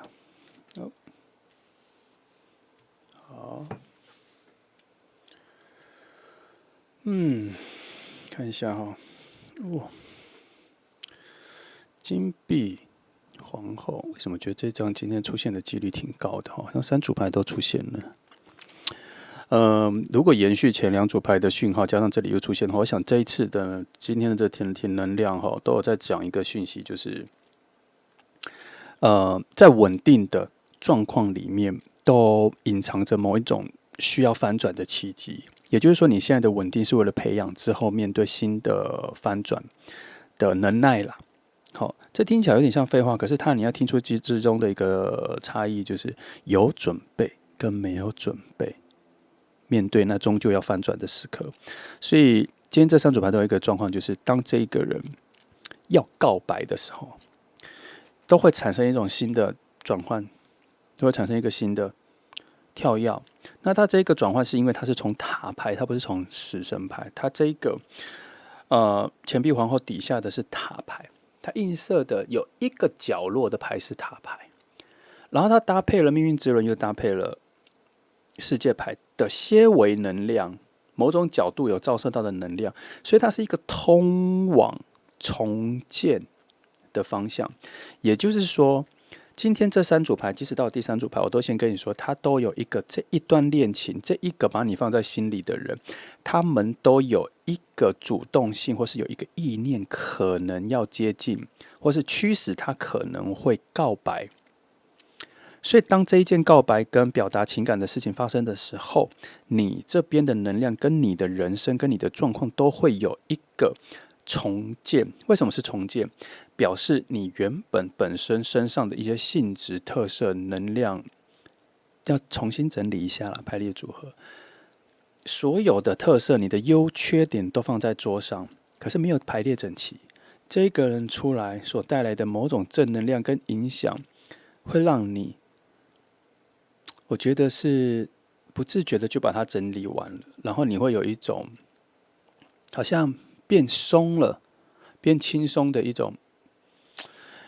有一点点像是把家里重新装潢或家具重买啦，是这样。可是你没有丢掉任何你原本的东西，只是把收纳、整理、排列组合重新再排一次。原本你都知道东西在哪里，但它没有一个规律的整理，这样。那这状况是这样了哈。这个新的人来了会有这个状况哈。那当然都会有一个刚转变的不适应啦，但是不会很大，都小小的，它分散了，大概都只有20几的能量而已，没有非常大。那以这张牌出现的话，也就是说，这个喜欢你的人在你附近他其实没有干扰你，我觉得他没有干扰你，然后他一直在跟你保持着某种稳定的关系。那所以他应该出现在你附近蛮久了啦，他把你放在心里。他以今天3组牌来说，每一组牌这一个人在你附近出现的频率都不同。那第3组我觉得出现的频率比较高因为金币皇后很早就出现在这里了。也许你能猜到是谁，然后他并不是你认定的最好的朋友，或者是接触聊天频率最高的朋友，传讯息最高的朋友，不是。但是只要有出去活动或什么，大概五成都会遇到他，他会出现，他会在。那他目前看起来，我觉得，先一张来说，我觉得还没有要让你知道他喜欢你，还没有，还没有。金币皇后的驱动力太弱了啦，金币皇后的驱动力不强啦，它本来就不是一个动能的感觉，它不是一个，对它对我来讲就不是一个有动能的感觉，它比较像是一种安定的，它比较像是船锚，但是又没有那么强，它大概比较像是海上漂流的时候的救生圈的稳定度。只能让你固定在某一个点，可是它也没有把你扎根，也没有什么的，但它也没有任何东西让你自己往前，它不是动能这样，所以我不认为它离他要跟你告白，跟让你知道他喜欢你的时间很近哦，没有很近，但他在你附近就对了，没关系，我们再往看看。今天的三题啦，因为前面两题已经算了，所以我就特别讲，今天的三题都有让我感觉到。除了放在心里之外，对方都有一些意念是在往要告白的方向走去了。哦，之前这个题目没有哦，之前这个题目有的时候是没有的哈。有些人是处于一种保持长久暗恋状态哈，今天的都有一点驱动力哈。哎，哇，是宝剑皇后。如果是从这个基底往前走的话，我看一下，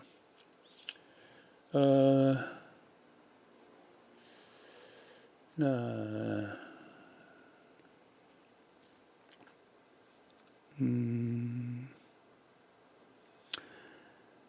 我在判断的是哈，因为刚刚这里的时候已经说他目前没有要往前走，那这里出现的理由，什么理由？他为什么不在最近跟你告白，或是他还在等吗？还在寻找，还在创造那个跟你告白的时间点吗？哈，这里给了一些理由，他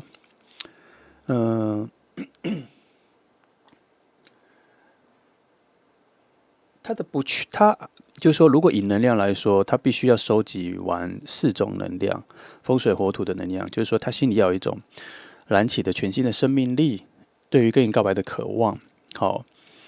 然后他要确定跟你告白之后还能够保持稳定的关系，然后他还要找到一个最好的时机，这些基本讯息他都还没有收集完，他还没有肯定，所以他现在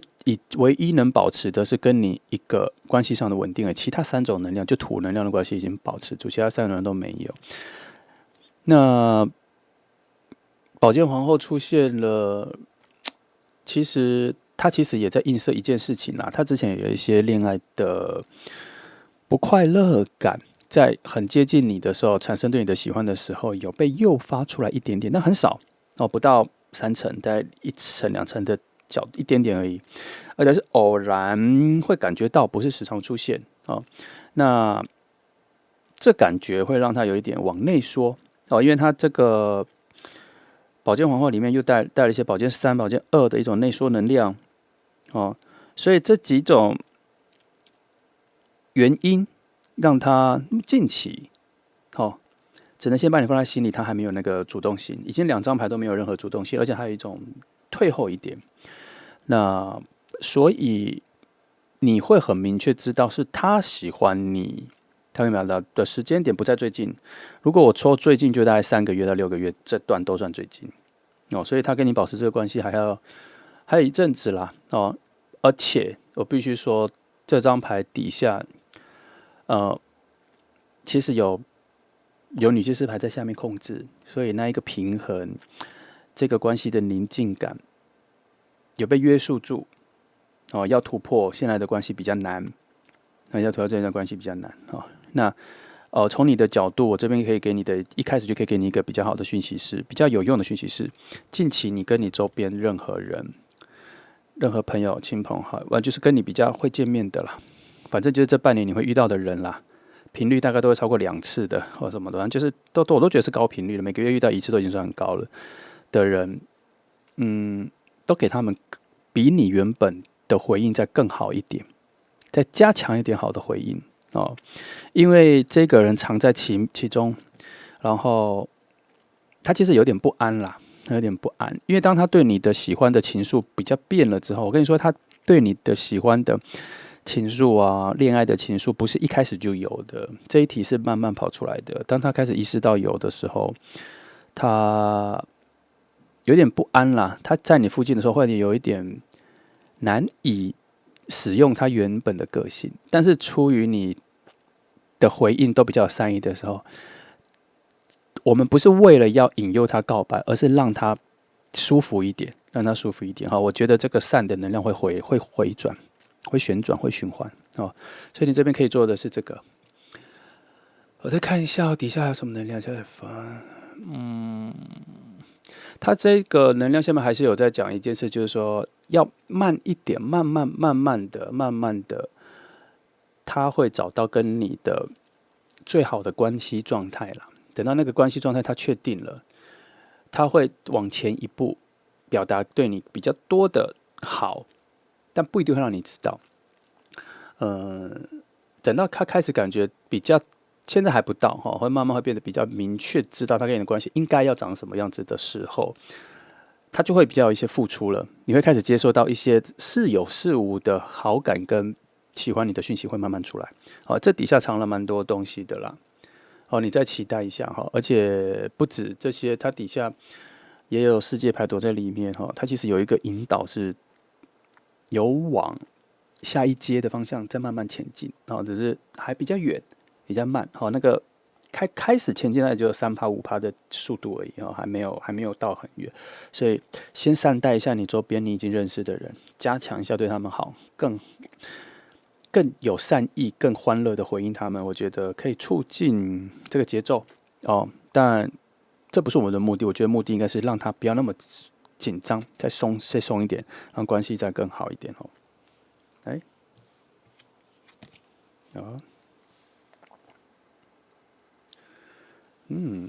其实第3组牌我觉得转折蛮大的哈，是，没关系，我先把其他先。来，好，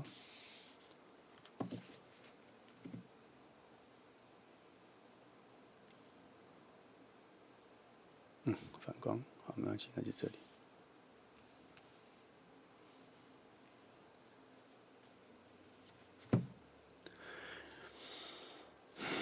权杖2哈，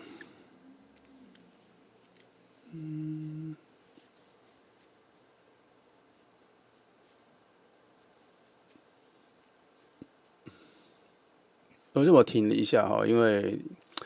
它底下有一个很小的塔牌的能量在呼唤我去形容一下这个状况是什么哈。我刚刚在这里就已经说它会有一个重建状态。那这里的塔牌给的讯息是补充了我刚刚说的那个重建状态来说的话，应该是说，除了我觉得应该是像是整理家里把换家具或什么重组重建的状态之外，它这边还有一个是你会有一个新的风格，在遇见他之后，其实这一组啦，我讲明白一点，就是这一组这个时候，他是在讲说，等到这一个人他跟你表达他对你的喜欢，你已经明确知道他对你的喜欢了，然后明确接收到这个讯息的时候，你自己的内在心灵会有一种进入新的自己，探索自己，想更换自己，想要有新的旅程的自己的那个讯号有出来。也许是因为这一个人的出现，会让你对某些人跟人的关系有新的感觉啦。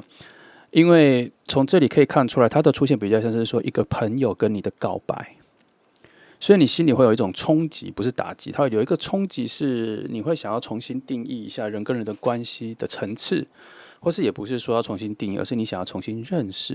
然后在这个认识的过程中，会引发你对于你自己原本生活状态跟逻辑的一个想要改变的念头会强一点，所以它就会有权杖2的能量出来。权杖二的能量告诉你说，你突然看到了一个新的方向，但是还没有到权杖上要往前走，但是也不远了啦，就在旁边，因为你们共用了几个能量，共用了太阳的能量，共用了塔牌能量，共用了，反正就这样共用了皇帝的能量，这样，但最底下还是属于比较塔牌的那一种更新重置，必须转换，必须从毁坏中重建的那一种火能量，有这个，但是因为它比较远。它不是就是立即在旁边，它不是一个立即，它这个比较远，它在很深层很远的位置，影响了你有这个念头，你有这个能量。所以我们回到这个题目，就是回到这个人，就是说，他还是有一个关键点是，这个人必须要让你明确知道他的心意，或是某种表达对你特别好，让你感觉到你们的关系有所不同。而那个不同出现的时候，底下的各个大大小小的塔牌的火能量才会启动。那个启动之后，你心里就会有一种突然很想跟以前划清界限，想要有一个新的自己会有所改变。但是这个心，我在强调是这个心不是像死神一派一样，之前的全部丢掉，后面一个全新的跟前面不一样，没有，它是一个积木重组成另外一个样子，所以里面的讯息条件各方面都还是一样的。所以你说你往前了吗？我觉得比较像是换一套衣服，换一件衣服，换一个风格，换一个发型，类似这个状态，只是动作比较大就对了。那为什么这个人的出现会影响这么多？表示这个人本身跟你的差异是有点大的，他只是在性格上个很浅的关系上跟你是比较契合，但是还没有到那么深入。等到更深入的时候，你会发现这个人身上的不一样，有你所向往的东西，所以他引诱你了，有所改变。好，那一个告白时机，那一个跟你表达时机非常重要的原因，是因为它会在你心里变成一种发亮的灯，而且亮度跟热度接近太阳了。好，那它会引诱你某种动能啦，因为这一条下面有很多很强的火能量啦。哦，也不是说你不得不，而是你会很想要在这个时候做出什么不一样的事情。哦，所以这个人的出现，我觉得无论是不是有关于爱情，但是这个人的出现，应该不是说出现，他已经出现了。这个人对于你表达另外一种心意，对你的人生在近期某一个阶段里蛮重要的，而且你也需要有这个讯息，所以我蛮希望在空中的讯息能够让他快点开窍，先告白再说也可以啦，但是我觉得他还要准备一下哈。好，8哈，宝剑8，好啦，真的不是近期，他现在还是处在一个第3次内缩的状态哈，就是说骨子里在内缩哦，然后皮也在内缩，脑子里也在内缩，顶轮的部分最远的位置也在内缩，所以他近期要跟你告白确实是蛮遥远的啦。他有很多自我的芥蒂，芥蒂着过去所捆绑他的一些枷锁，他还没有褪去啦。哦，所以如果到了宝剑8的话，底下也是仍然也有这一组太多塔牌混在下面了，大大小小的，所以。我觉得你有方法可以引诱他，或是改变他的这个无法再往前，或是现在先停住这个关系，或者保持这个。如果啦，我只能跟你说，如果你很想要他表达，或者你很想要知道是谁，你很想要这一份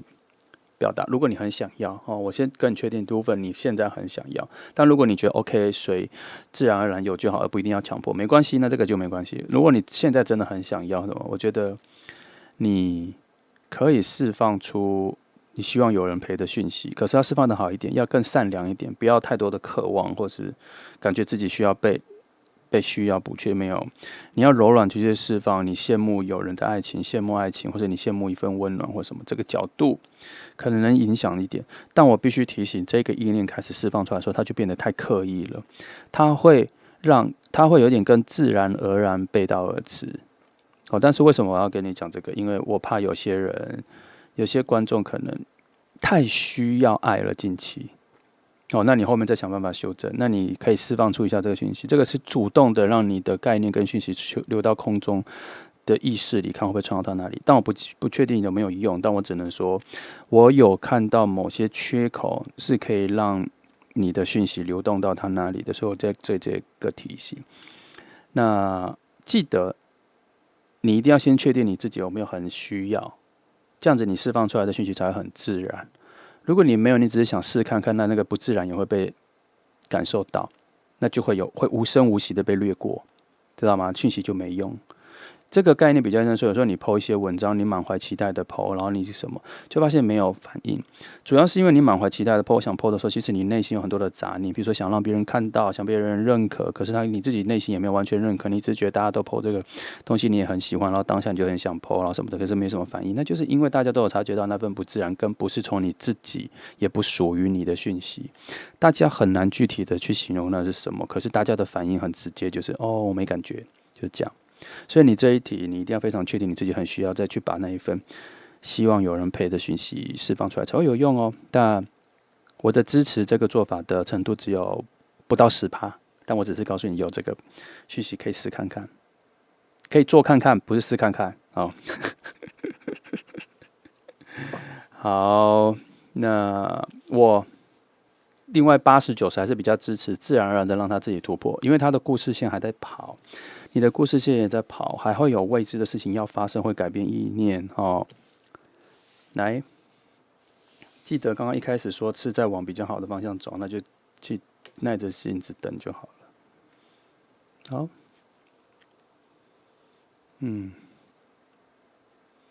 第4组牌除了他内说之外，还有人挡着他啦，所以我直觉感觉到说，在你的朋友层层关系圈子里来说，他不在最内圈，他可能也只是第2圈的最外围。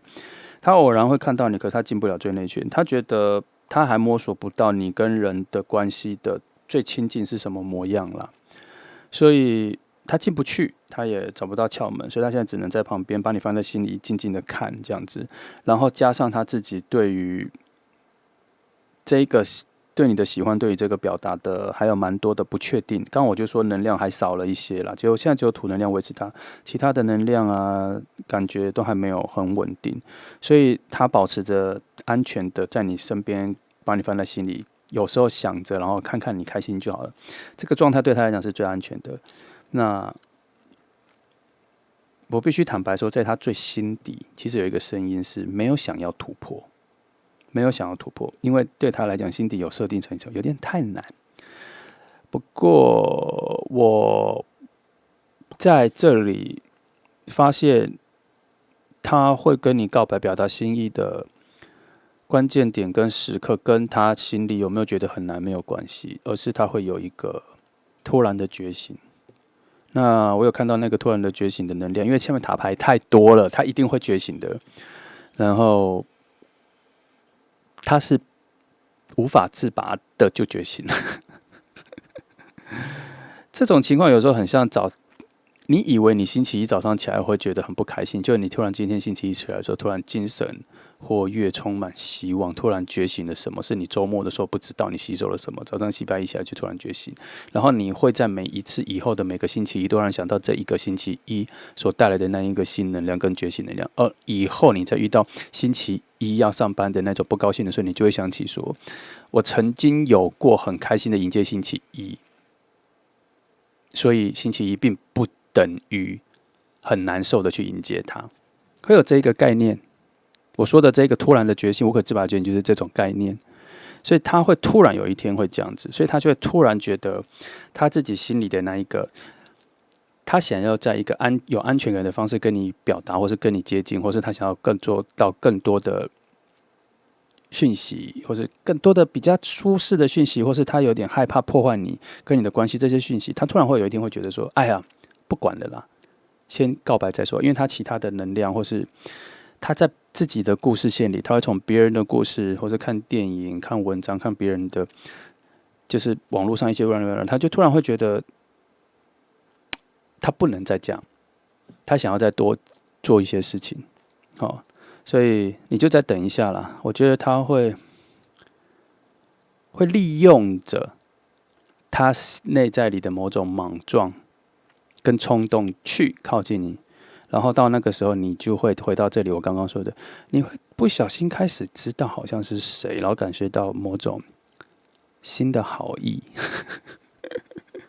那他就会回到我刚刚说这里，开始要有一些好的东西要起来了。好，所以也就是说，通常这样子的故事线不是你能做什么或他能做什么能够出现的，因为他有时候有不同的线在发展，每个人的故事线在发展的时候，它会产生某种交集，或者是错过了，或是某种影响。好，那我们现在捕捉到的这个，在你的范围里很近的，把你放在心底的这个人，哈，我想多多少少，他在未来对你有某一些心灵成长上的影响。好，因为我已经感受到那个转变了啦，那很难避讳，很难避免哈。那现在只是现在这个时机，还在拖住他，让他动得不是很顺，或是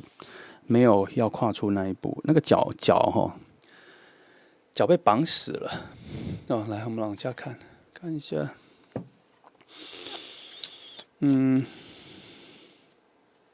好像没有什么特别，来，还是翻一下。这个好了，宝剑，权杖7的其他信息补一下哈。因为他这个讯息，我刚刚说他在非常深的位置，告诉他说他没有要突破，他没有要挑战嘛。我来看一下是什么把他困住了。但是这个位置的牌翻起来讯息都非常的淡，有点像是耳边的呢喃哈，有点像耳边的气音讲话，可是只听到气音的讯息。所以我们翻看看说来看能不能看到更深的。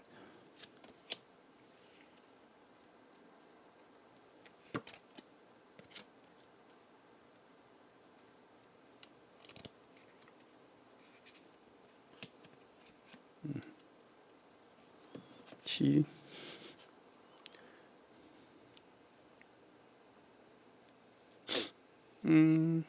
好吧，只能说能量不够哦。那一个呢喃的声音，那个耳边的小声音还是赢了哈。赢了的意思是说，他还是觉得他没有想突破了哈，还是有些难处，他还没有想清楚，就是他还没有任何新的能量跟意念超越他现在觉得跟你维持这个关系最好。就是说，这如果是2个选择的话，那一个 A 选项跟你现在维持这个关系的这个能量还是比较强，所以任何其他 B、C、D 的能量都比较弱，而且 B、C、D 的能量都处在一种还不要一种 say no 的状态。这里3张人就讲，唯一一个水能量有一点点出来，但你看，那就是小兔子能量能多少就不够了，它抵不过其他的能量的强度，尤其在这个非常隐晦的位置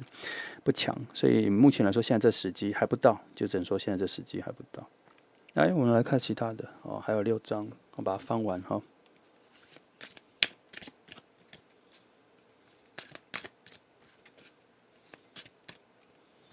来6张。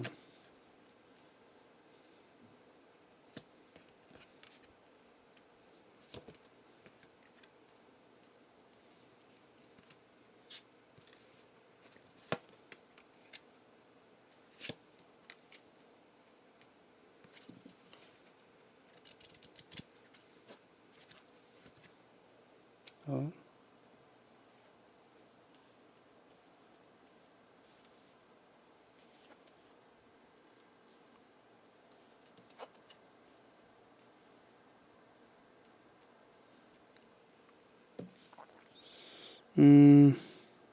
就简略看一下哈。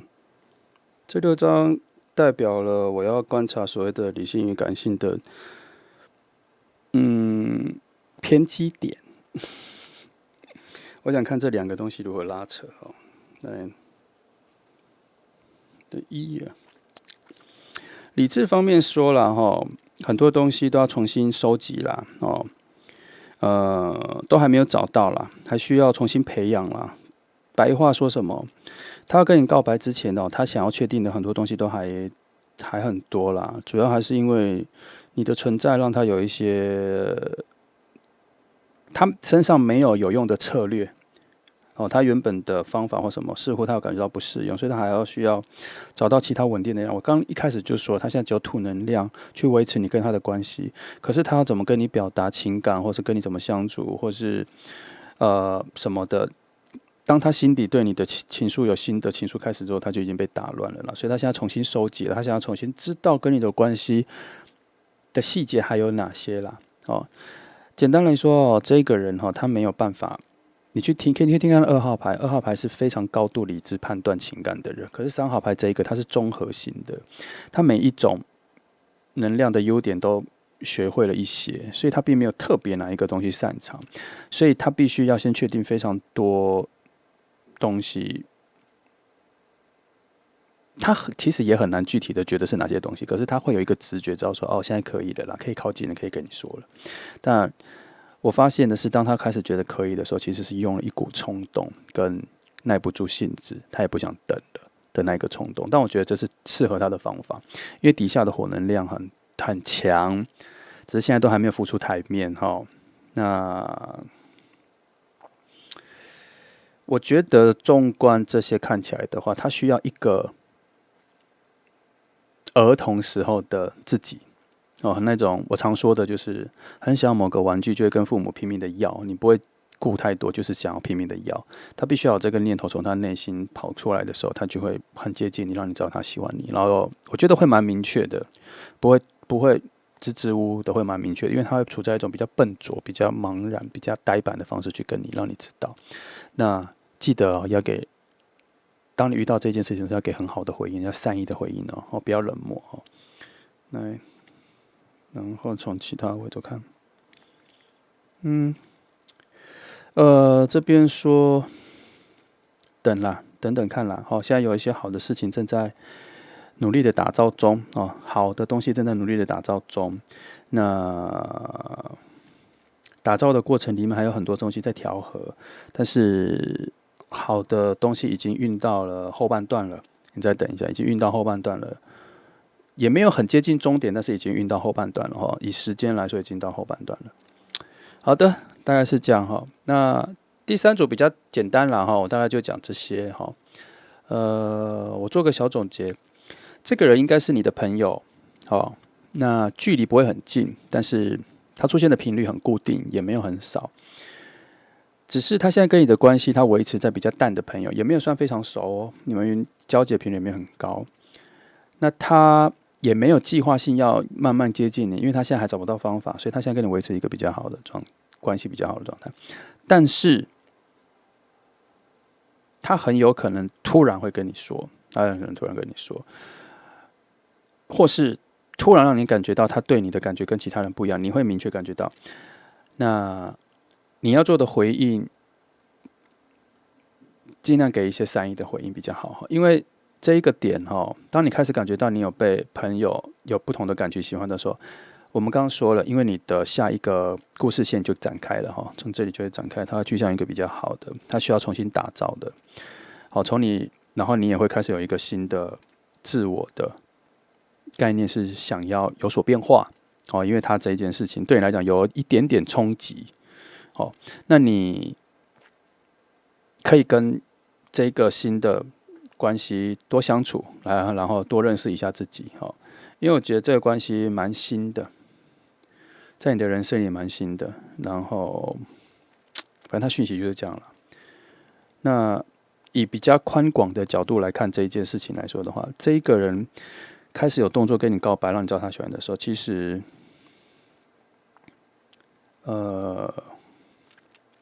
算是在提醒你，你人生已经要有一个新的、不同的方式了你要需要有个不同的方式咯不一定是要不同的方式对于感情也不是不一定，也不是在说一定要用不同的方式对这个人，而是这个契机点出现的时候，我觉得他其他的讯息确实是告诉你说，你人生开始要有一个新的、不同的方式看待自己跟对待自己了。那他会反射出你怎么对待这一个人，或是看对待周围的人。那他有一个先行的练习，是你现在开始就可以先对你周遭的人、你遇到的人都更加的回应更加的柔软，更多的善意，比你以为的再多一点就好了。那我觉得他这个可能是一个步骤啦。这边有在提醒你，这样子慢慢的练习之后，你会达到某一种新的平稳状态。那对于人世间各种东西的时候，会有一个进阶的温柔，然后别人会感受到一个进阶的温暖。哦，那我个人私心的觉得，当你开始做这件事情的时候，可能有助于这一个人突破现在的关系。他可能会浮出台面的速度会再快一点。就这样，好，这是学3号牌的朋友哈，那希望给你一些未来的方向感哈。那这样，谢谢你来听，祝福你哦。